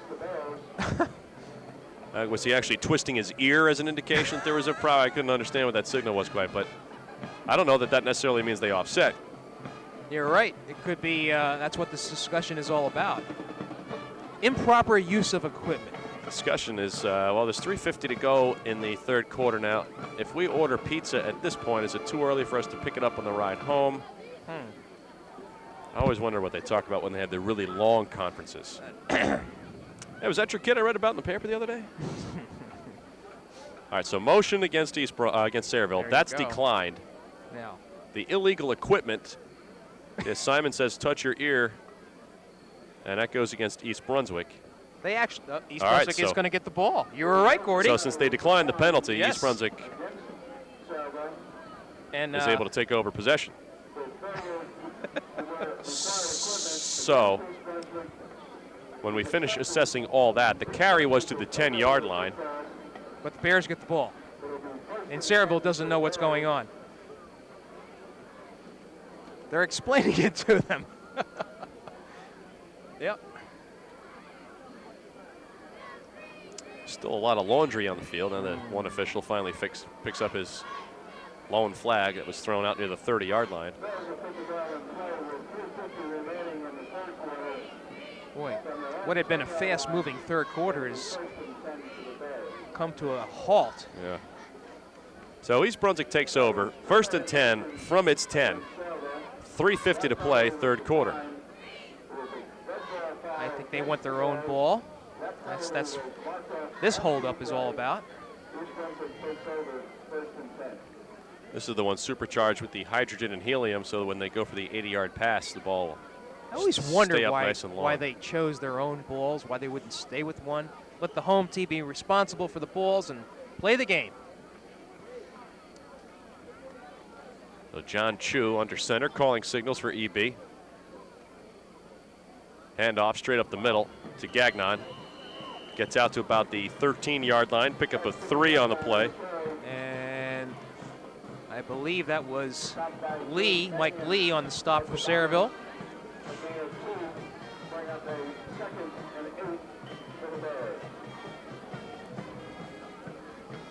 Second down and about 7. Clock moves with 3:20 to go here in the third quarter. Sayreville leads it by the score of 25-0. You know who I feel sorry for tonight? The East Brunswick cheerleaders. They're just standing there and doing their best to get things going, and nothing seems to be working. Through no fault of their own, that's Right. for sure. Here's Chu on the 2nd and 7 Whoa. with the handoff. It was snuffed out right away by Sayreville. Yeah. Looks like Mannion was able to get an arm and wrestle down Chu. Loss on the play of 3 on the carry by Marrero. Will bring up a 3rd down and 10.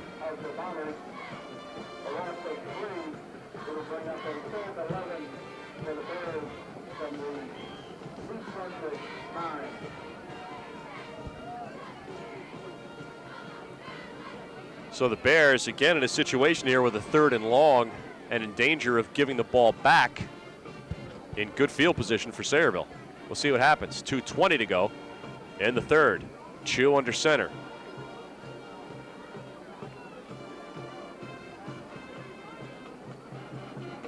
There he goes.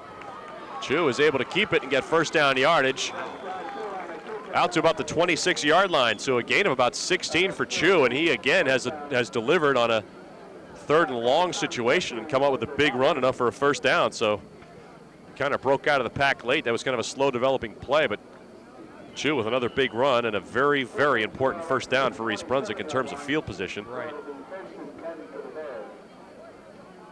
Actually going to mark him up to the 27th. So let's make it a 17-yard carry for Chu.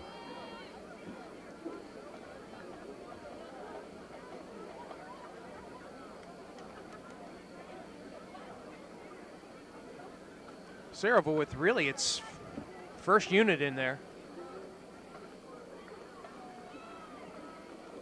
Chu with a long count on the 1st and 10. Hand off to the second man through. Yeah, who was that? That Marrero. No, it wasn't Gagnon. Gagnon was the lead block. Right. Yeah, Marrero was the ball Marrero the on carrier. that. Got some good yardage on that, Yep. Gordy.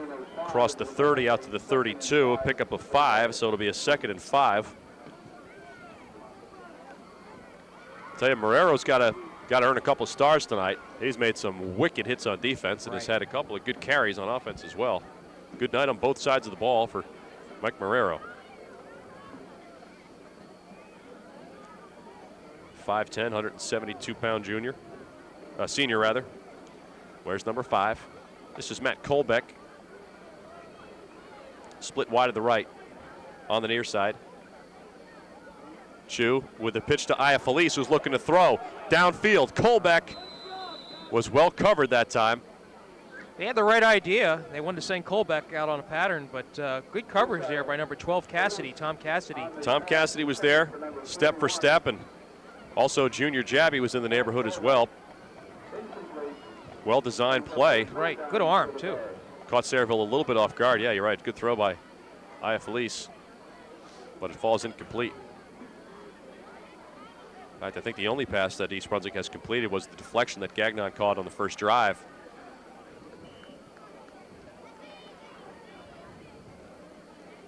It's not been a big night in the air, but you don't really expect it to be a big night in the air when you run the option offense. Right.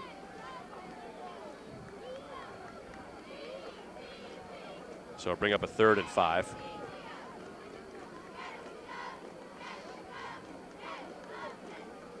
Might be a passing situation here, Gordy. Gagnon and Marrero in the backfield. Chu under center.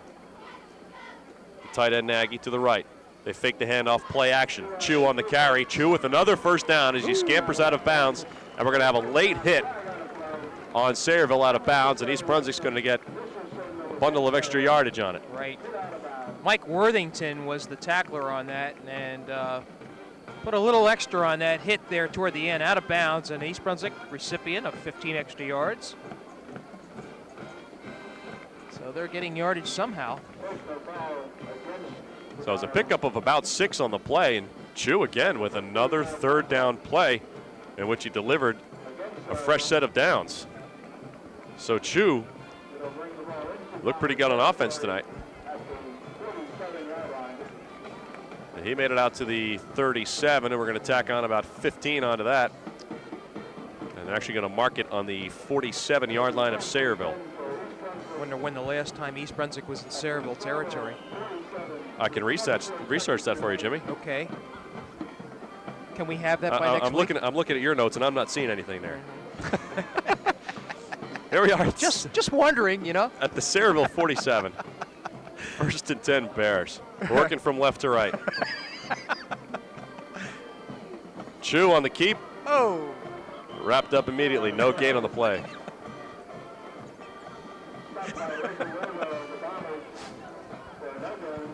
No gain on the play to bring up a 2nd and 10. Let me flip through the notes. Well, actually, this is East Brunswick's first possession. We're going to run out of time here in the third quarter with only 3 ticks left.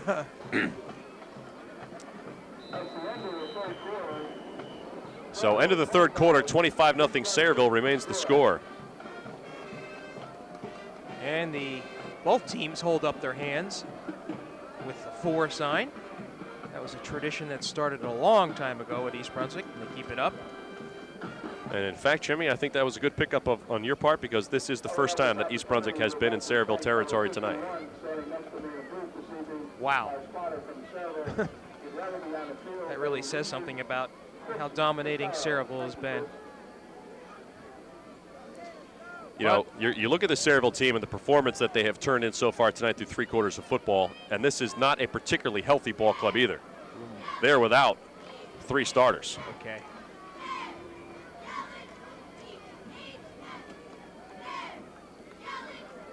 Steve Osterberg, who's an offensive guard and a defensive tackle, is out with a knee injury. 5'11", 225, Osterberg is. Mike Phelan, okay, running back, he's got a separated shoulder. He'll be out a couple of weeks. Remember him? He was an impact player last year. And also Brian Jenkins, who's a split end, is out with a sprained knee, and he'll miss a couple of weeks. So despite the injuries, Bombers seem to have not missed a beat tonight.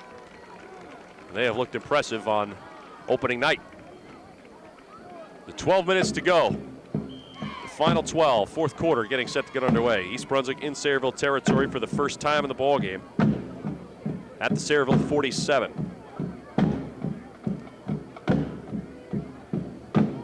It's been a 7-play drive already. 7 plays and 43 yards. This drive started back at their own 10. Here's Chu, back to throw, over the middle. It's deflected and nearly intercepted by Sayreville. They had 3 players in the neighborhood. Isabella and Miller both getting their hands on that ball. And Isabella already has returned one for a touchdown. Miller getting a touchdown of his own off scrimmage, but whew. Pass was intended for the tight end, Greg Nagy. Right. Sayreville collapsed quickly. Was able to break up the play. So it's a 3rd down and 10 for East Brunswick. 8th play of the drive coming up. Kenny Weinraub wide to the right-hand side, top of your screen. And 3 in the backfield. Chu calling signals on the 3rd and long. He's delivered twice in a row on 3rd and long. Will he keep it himself? He's rolling right and has good protection. Nice blocking by Iafalise, and overthrows Weinraub, who was in first down territory. Junior Jabby on the coverage, but really just an overthrown receiver that time. Weinraub was open. So 4th down, and we'll see what East Brunswick elects to do here. 11, just underway here in the 4th quarter. You're down 25. Carbone comes limping off. Oh, well, I thought he was. He's been hobbled ever since the 1st quarter. Now he's coming off the field. So Brett Dunbar is in to punt. Sayreville will get the ball back. in what should be pretty decent field position with 11:53 left to play.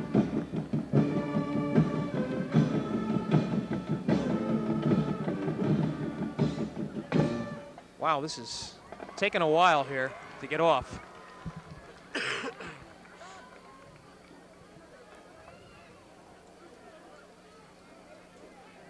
There's Dunbar standing on his 42. Junior Jabby back at his own 20. Sayreville looks to be coming. They took too much time. And the flag flies before the play gets off.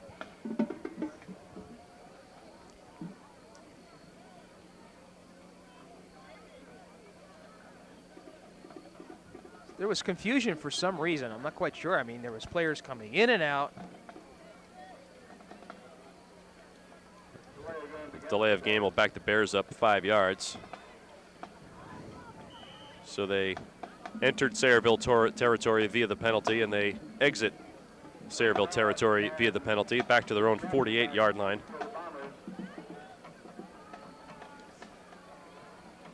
And Dunbar will try it again. Here's the snap. And it's fielded by Jabby, who dropped it. Was able to duck a couple of tacklers at the 15-yard line. And finally gets out across the 25 to about the 28-yard line.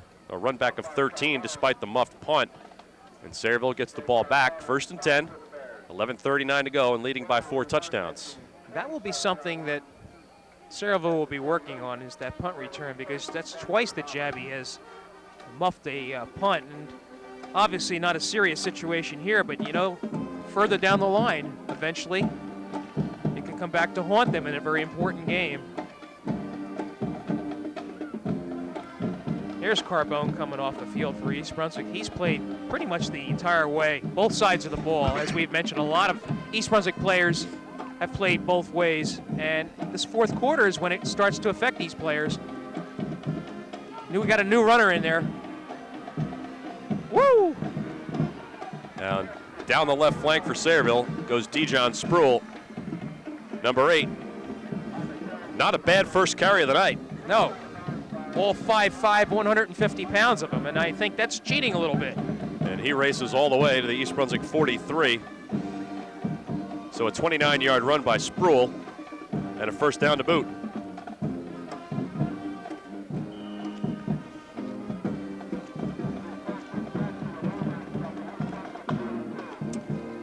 Well, I was wondering whether or not they might bring in some of the backup players or the second stringers, and indeed they have, and the first one rips off a 29-yard run. Oh, we even have a new quarterback in now. Yeah, they brought in the backup. That's Dan Huff, who we also saw as the holder for the extra points that Sayreville tried initially. Now, these are players that have not had an opportunity to play this evening, and I think they want to put their own signature on this game. And Huff on his first carry picks up 12 yards to the 31. So the backups look pretty good. Huff under center again. 1st and 10 from the EB 31. Huff is a sophomore, Gordy.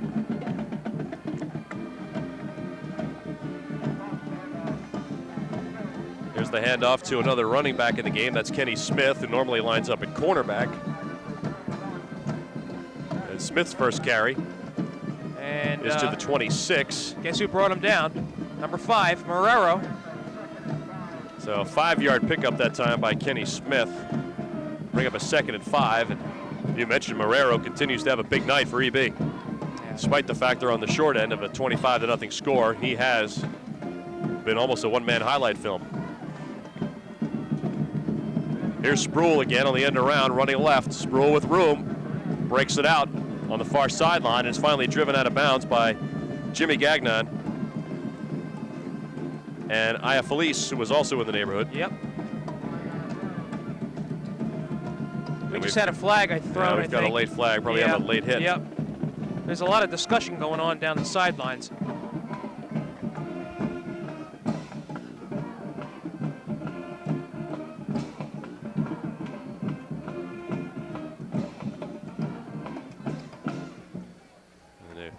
Officials waved Jimmy Gagnon out of the picture. Yeah.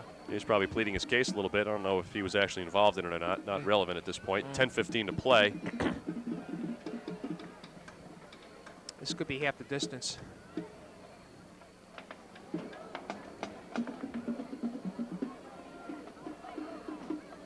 Sayreville's. All right, unsportsmanlike conduct On the Bombers. against Sayreville. Yep, nope, both teams. Both teams. All right, so we will offset. And the play stands. Play does not stand. Play Well, you know what it stands. is? Play It's does not going out count. 15, and then it's going to It's go gonna back come after this. Okay.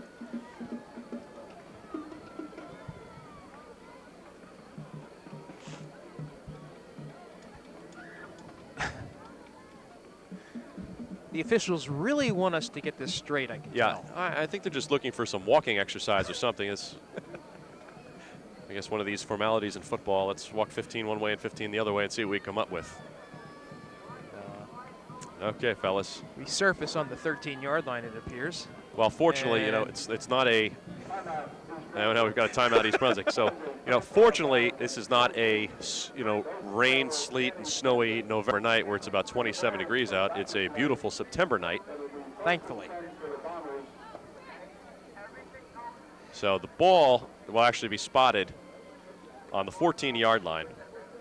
So technically, the run was 12 yards by Sproul, who now has runs of 29 and 12 on the night, And which is a ripe you know average what? of 20.5 yards per carry. I think we got a completely new cast of characters in there for East Brunswick. I don't recognize one number. I think Marcus Borden just made some wholesale changes on the entire defense. So Marcus, too, kind of waving the white towel here. Yeah, on the bench we can see almost practically the whole starting unit. Mike Marrero, Greg Nagy, Jimmy Gagnon, Chris Iafalise, Kenny Weinraub, See if we can get some of these new names in here for Jason East Brunswick. Carbone.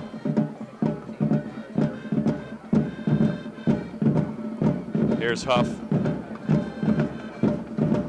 Whoops, loose ball. Handoff goes straight up the middle. Yeah, they're going to give it to East Brunswick, East Gordy. Brunswick's going to make the recovery. Yep, number 65 was the one that came up off that. The carry was by Mike Worthington, and his first carry of the night, and he coughs up the football, and East Brunswick with its sound, I guess, first physical turnover. They did have a turnover on downs. Right.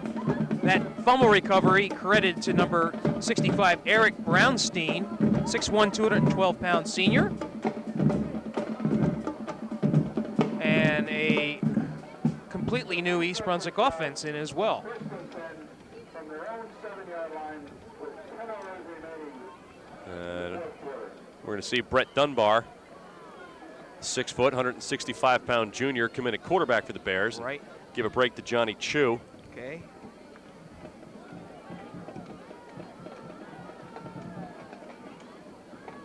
That's Rick Dunbar, number 14 at quarterback for the Bears. So Dunbar getting his first shot of the season. Whoops, fumble. And he fumbled it on the first play and recovered it too. You got a freshman running back in there, Gordy, number 48, Ernie Fusco, 5'11", 182-pound freshman. Wow. That's the 9-yard line.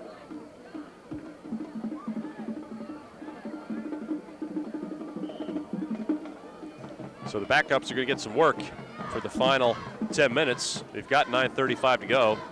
This will be some quality time, actually, for these backups. You bet. It's not like, you know, they're in taking a knee on the final couple of plays of the game. This will be some quality time against a quality opponent. Dunbar is dragged down at the 5-yard line. He's lassoed down by Ogo. How do you pronounce that? Ogo. Ogo. Had a couple of good runs.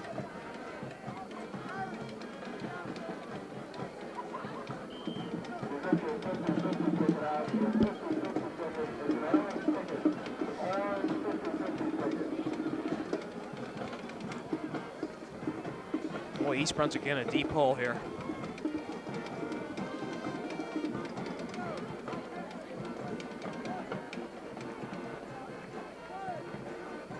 There's Dunbar. Whoa! With the counter. It was a rather slow developing play. Maybe a pickup of 1 on the play. Was that Fusco who carried? Yeah, it was Fusco again. Okay. Ernie Fusco. Give a pickup of 1 to about the 6-yard line and bring up a 4th down, and Dunbar will stay on and punt.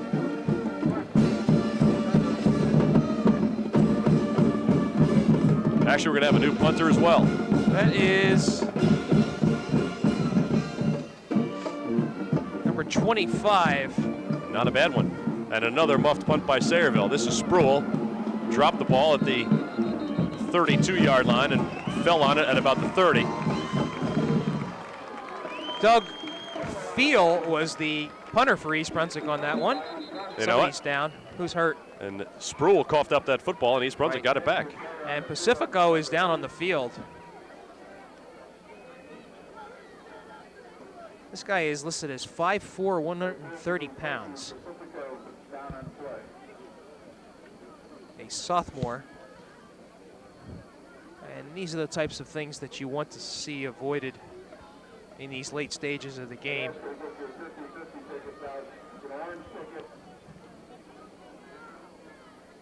And Pacifico is in obvious pain.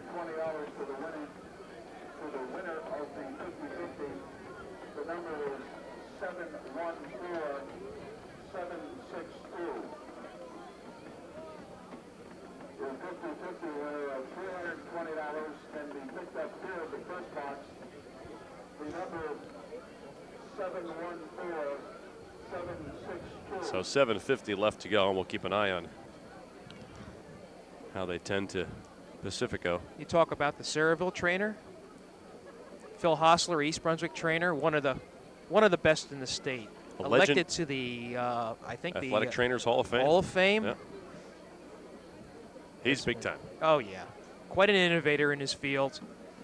Gosh, I don't know. I guess he came around the same time Borden did actually to East Brunswick. So we're talking around 1983, 84, and I asked him. I just said, Phil, you ever want to go over into the college ranks? He says, quite frankly, no. He says, I'm paid better here.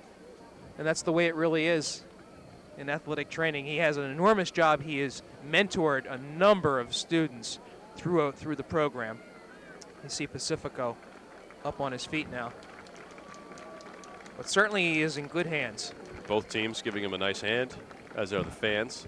It's nice to see. He's hobbled pretty good. Marcus Borden and Phil Haas are going to help him off the field. That's a tough injury. Actually, Yes. one of the players ought to be helping him off. He's favoring the left leg, and they're going to bring out the cart and wheel him off. And I could say he's in a considerable amount of pain, so Right. tough night for Frankie.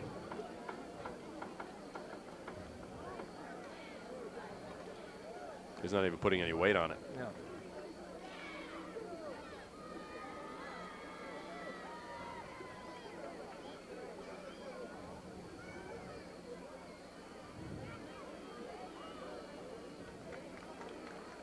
Sayreville players giving him a hand, which is nice to see. Oh yeah.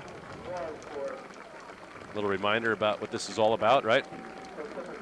Little reality check. Hope Frankie's all right. Appears to be in some pain, but he seems to be okay.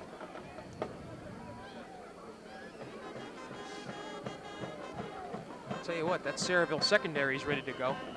This is probably not how Frankie pictured his first varsity game. Right. 7:51 to go in the ball game. Dunbar in at quarterback. On the keeper. Dunbar across the 30 out to the 32-yard line.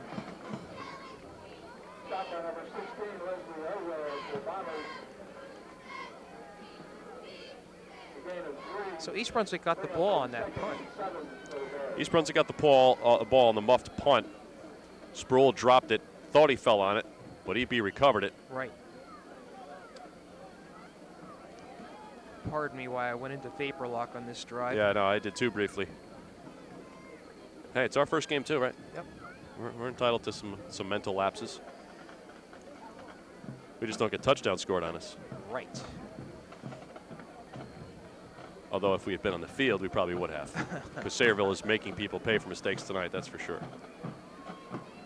A pickup of 3 out to the 33.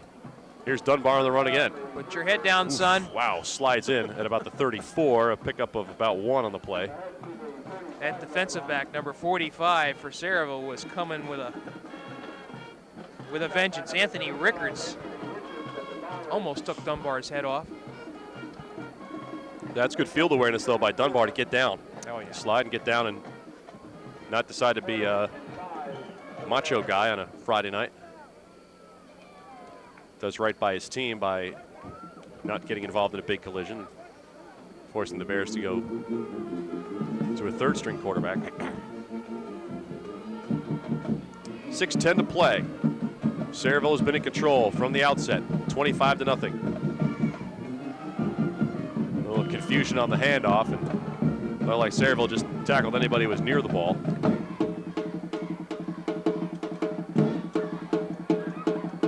No gain on the play. It'll bring up a 4th down. It does appear as though East Brunswick will be punting.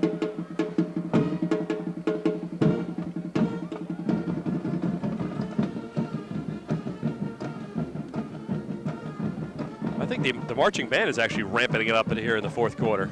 It is their tradition. They, it's got the camera shaking and. Oh yeah.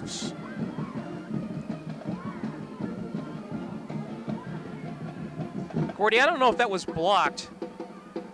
It wasn't blocked, and the punter tried to draw a roughing the punter penalty by taking a European soccer-like dive, Right. and did not get the call, although they did run into him. Right. But Doug File is not going to get the call, although he did come off limping. I think he put a little too much of an effort looking for the Oscar on the acting. So Sayreville gets the ball back. Gotta imagine that they're going to keep it on the ground here. Run as much clock off as they can. This is Huff at quarterback with the handoff. That was a good, solid run by Kenny Smith. Dunbar makes the tackle on Smith. It's a 1st down. Sayreville had started off in their own territory and takes it to the 33, so it's a pickup of 13 on the play and a 1st down for Sayreville. Just under 5 minutes to play. And Kenny Smith checks out of the game.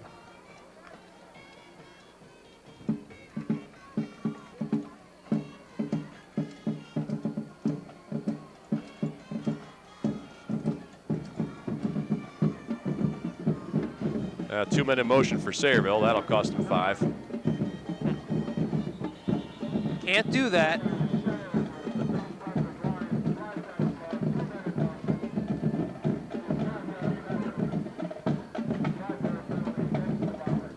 Well,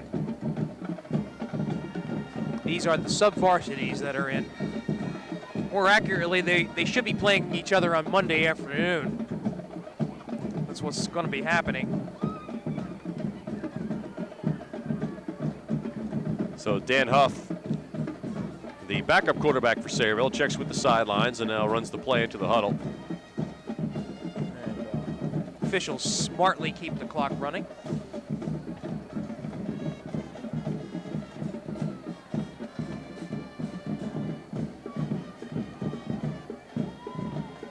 Now it looks like that was the play they were supposed to run.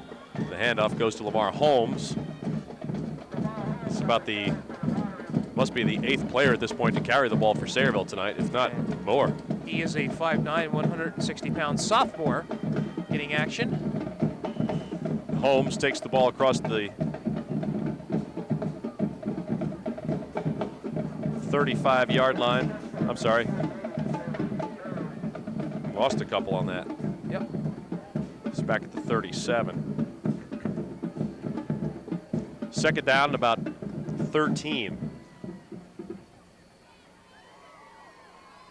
Got some room here.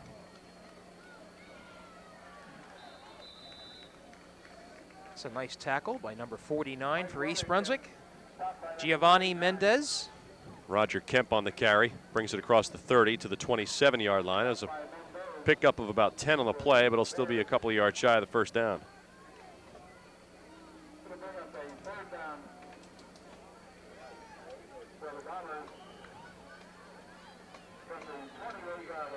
Roger Kemp, just a junior for Sayreville, another one of the underclassmen getting a lot of action tonight. Late in the game, 2:45 to go.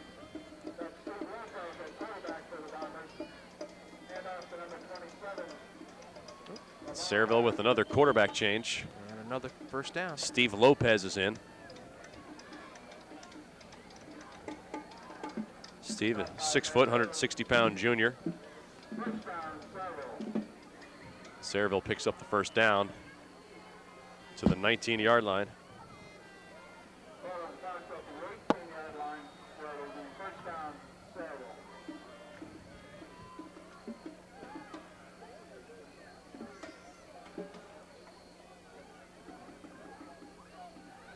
New wide receiver, Jordan Holmes, number 89, sophomore. Whoa. It's a nice play.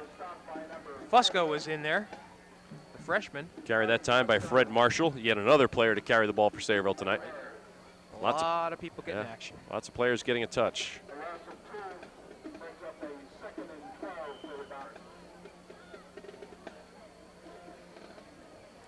Frankie Pacifico now looks like he's got his left ankle wrapped, and he's being carted off the field.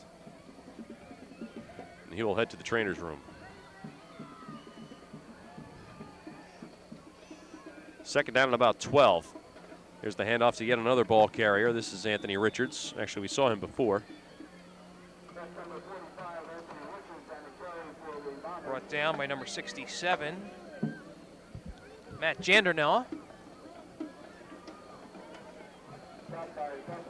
Matt is a 6 foot, 184-pound junior. Sorry, Gordy. All right. Ball moved up to about the 16-yard line.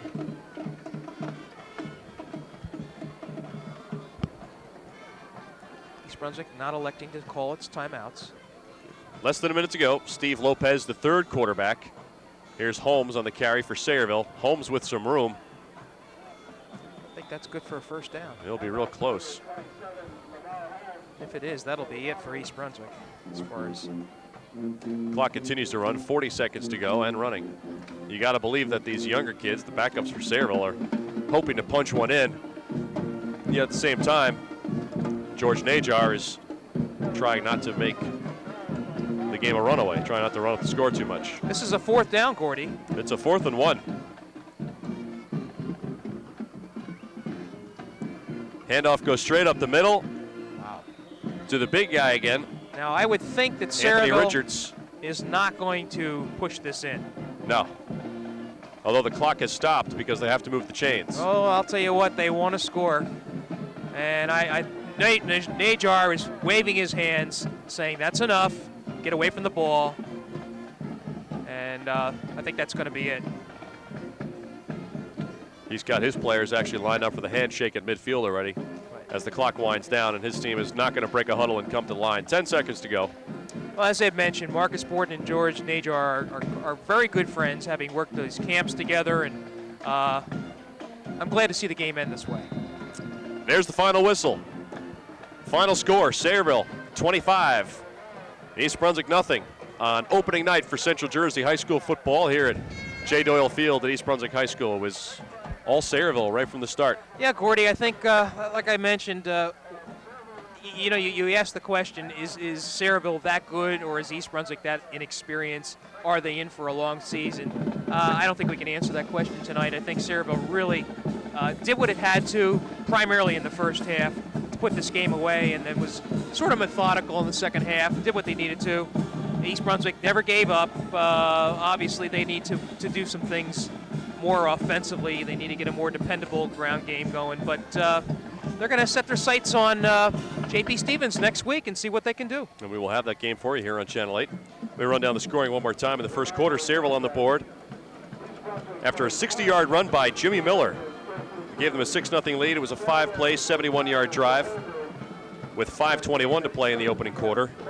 Miller also hit the point after to make it 7-0. Later in the quarter, John Chu, the quarterback for East Brunswick, had a pass intercepted by Ben Isabella. Isabella ran it back 50 yards for a touchdown with 1:50 to play in the first quarter. The point after hit the upright and missed, and it was 13-0. Late in the second quarter, just before halftime, it was a critical score for Sayreville because at the time it was still only 13-0, but an 11-yard run by Junior Jabby with $1:13 to play capped off a 7-play, 59-yard drive. The 2-point conversion failed, and it was 19-0, and that's where we were at halftime. And the only score in the second half came on Darren Sinclair's 5-yard run with 6:33 left to play in the third quarter. It was a 9-play, 59-yard drive. The 2-point conversion also failed, and that was the final score, 25-0. Yeah. You see a couple of the players commiserating down there from Sayreville and East Brunswick. Obviously, they're friendly with each other. And East Brunswick will take away what it can from this game. The only injury, Frankie Pacifico, was the one that doesn't look like he's going to be back anytime soon. Had to be carted off. But East Brunswick at least is healthy for this game, and again, looking forward to J.P. Stevens. Meanwhile, Sayreville's looking forward to a really, really special season, I think. Yeah, they're going to be tough. They'll be tough. They've certainly established themselves in the past couple of years. We mentioned at the top of the show a GMC White Division in '96, GMC White Division in '98, and sandwiched between that was the Central Jersey Group 3 state championship. So they've got a lot of experienced guys back, and Brandon Hoyt, who didn't have a particularly huge night tonight, but they didn't need him to because Jimmy Miller ran all over the place. Ben Isabella had a nice game, too. Defense posted a shutout. Yeah. So once again, the final score, Sayreville beats East Brunswick by the score of 25-0. For Jimmy Allinder and everybody here at Channel 8, I'm Gordy Deal. Thanks for joining us. See you next week against J.P. Stevens.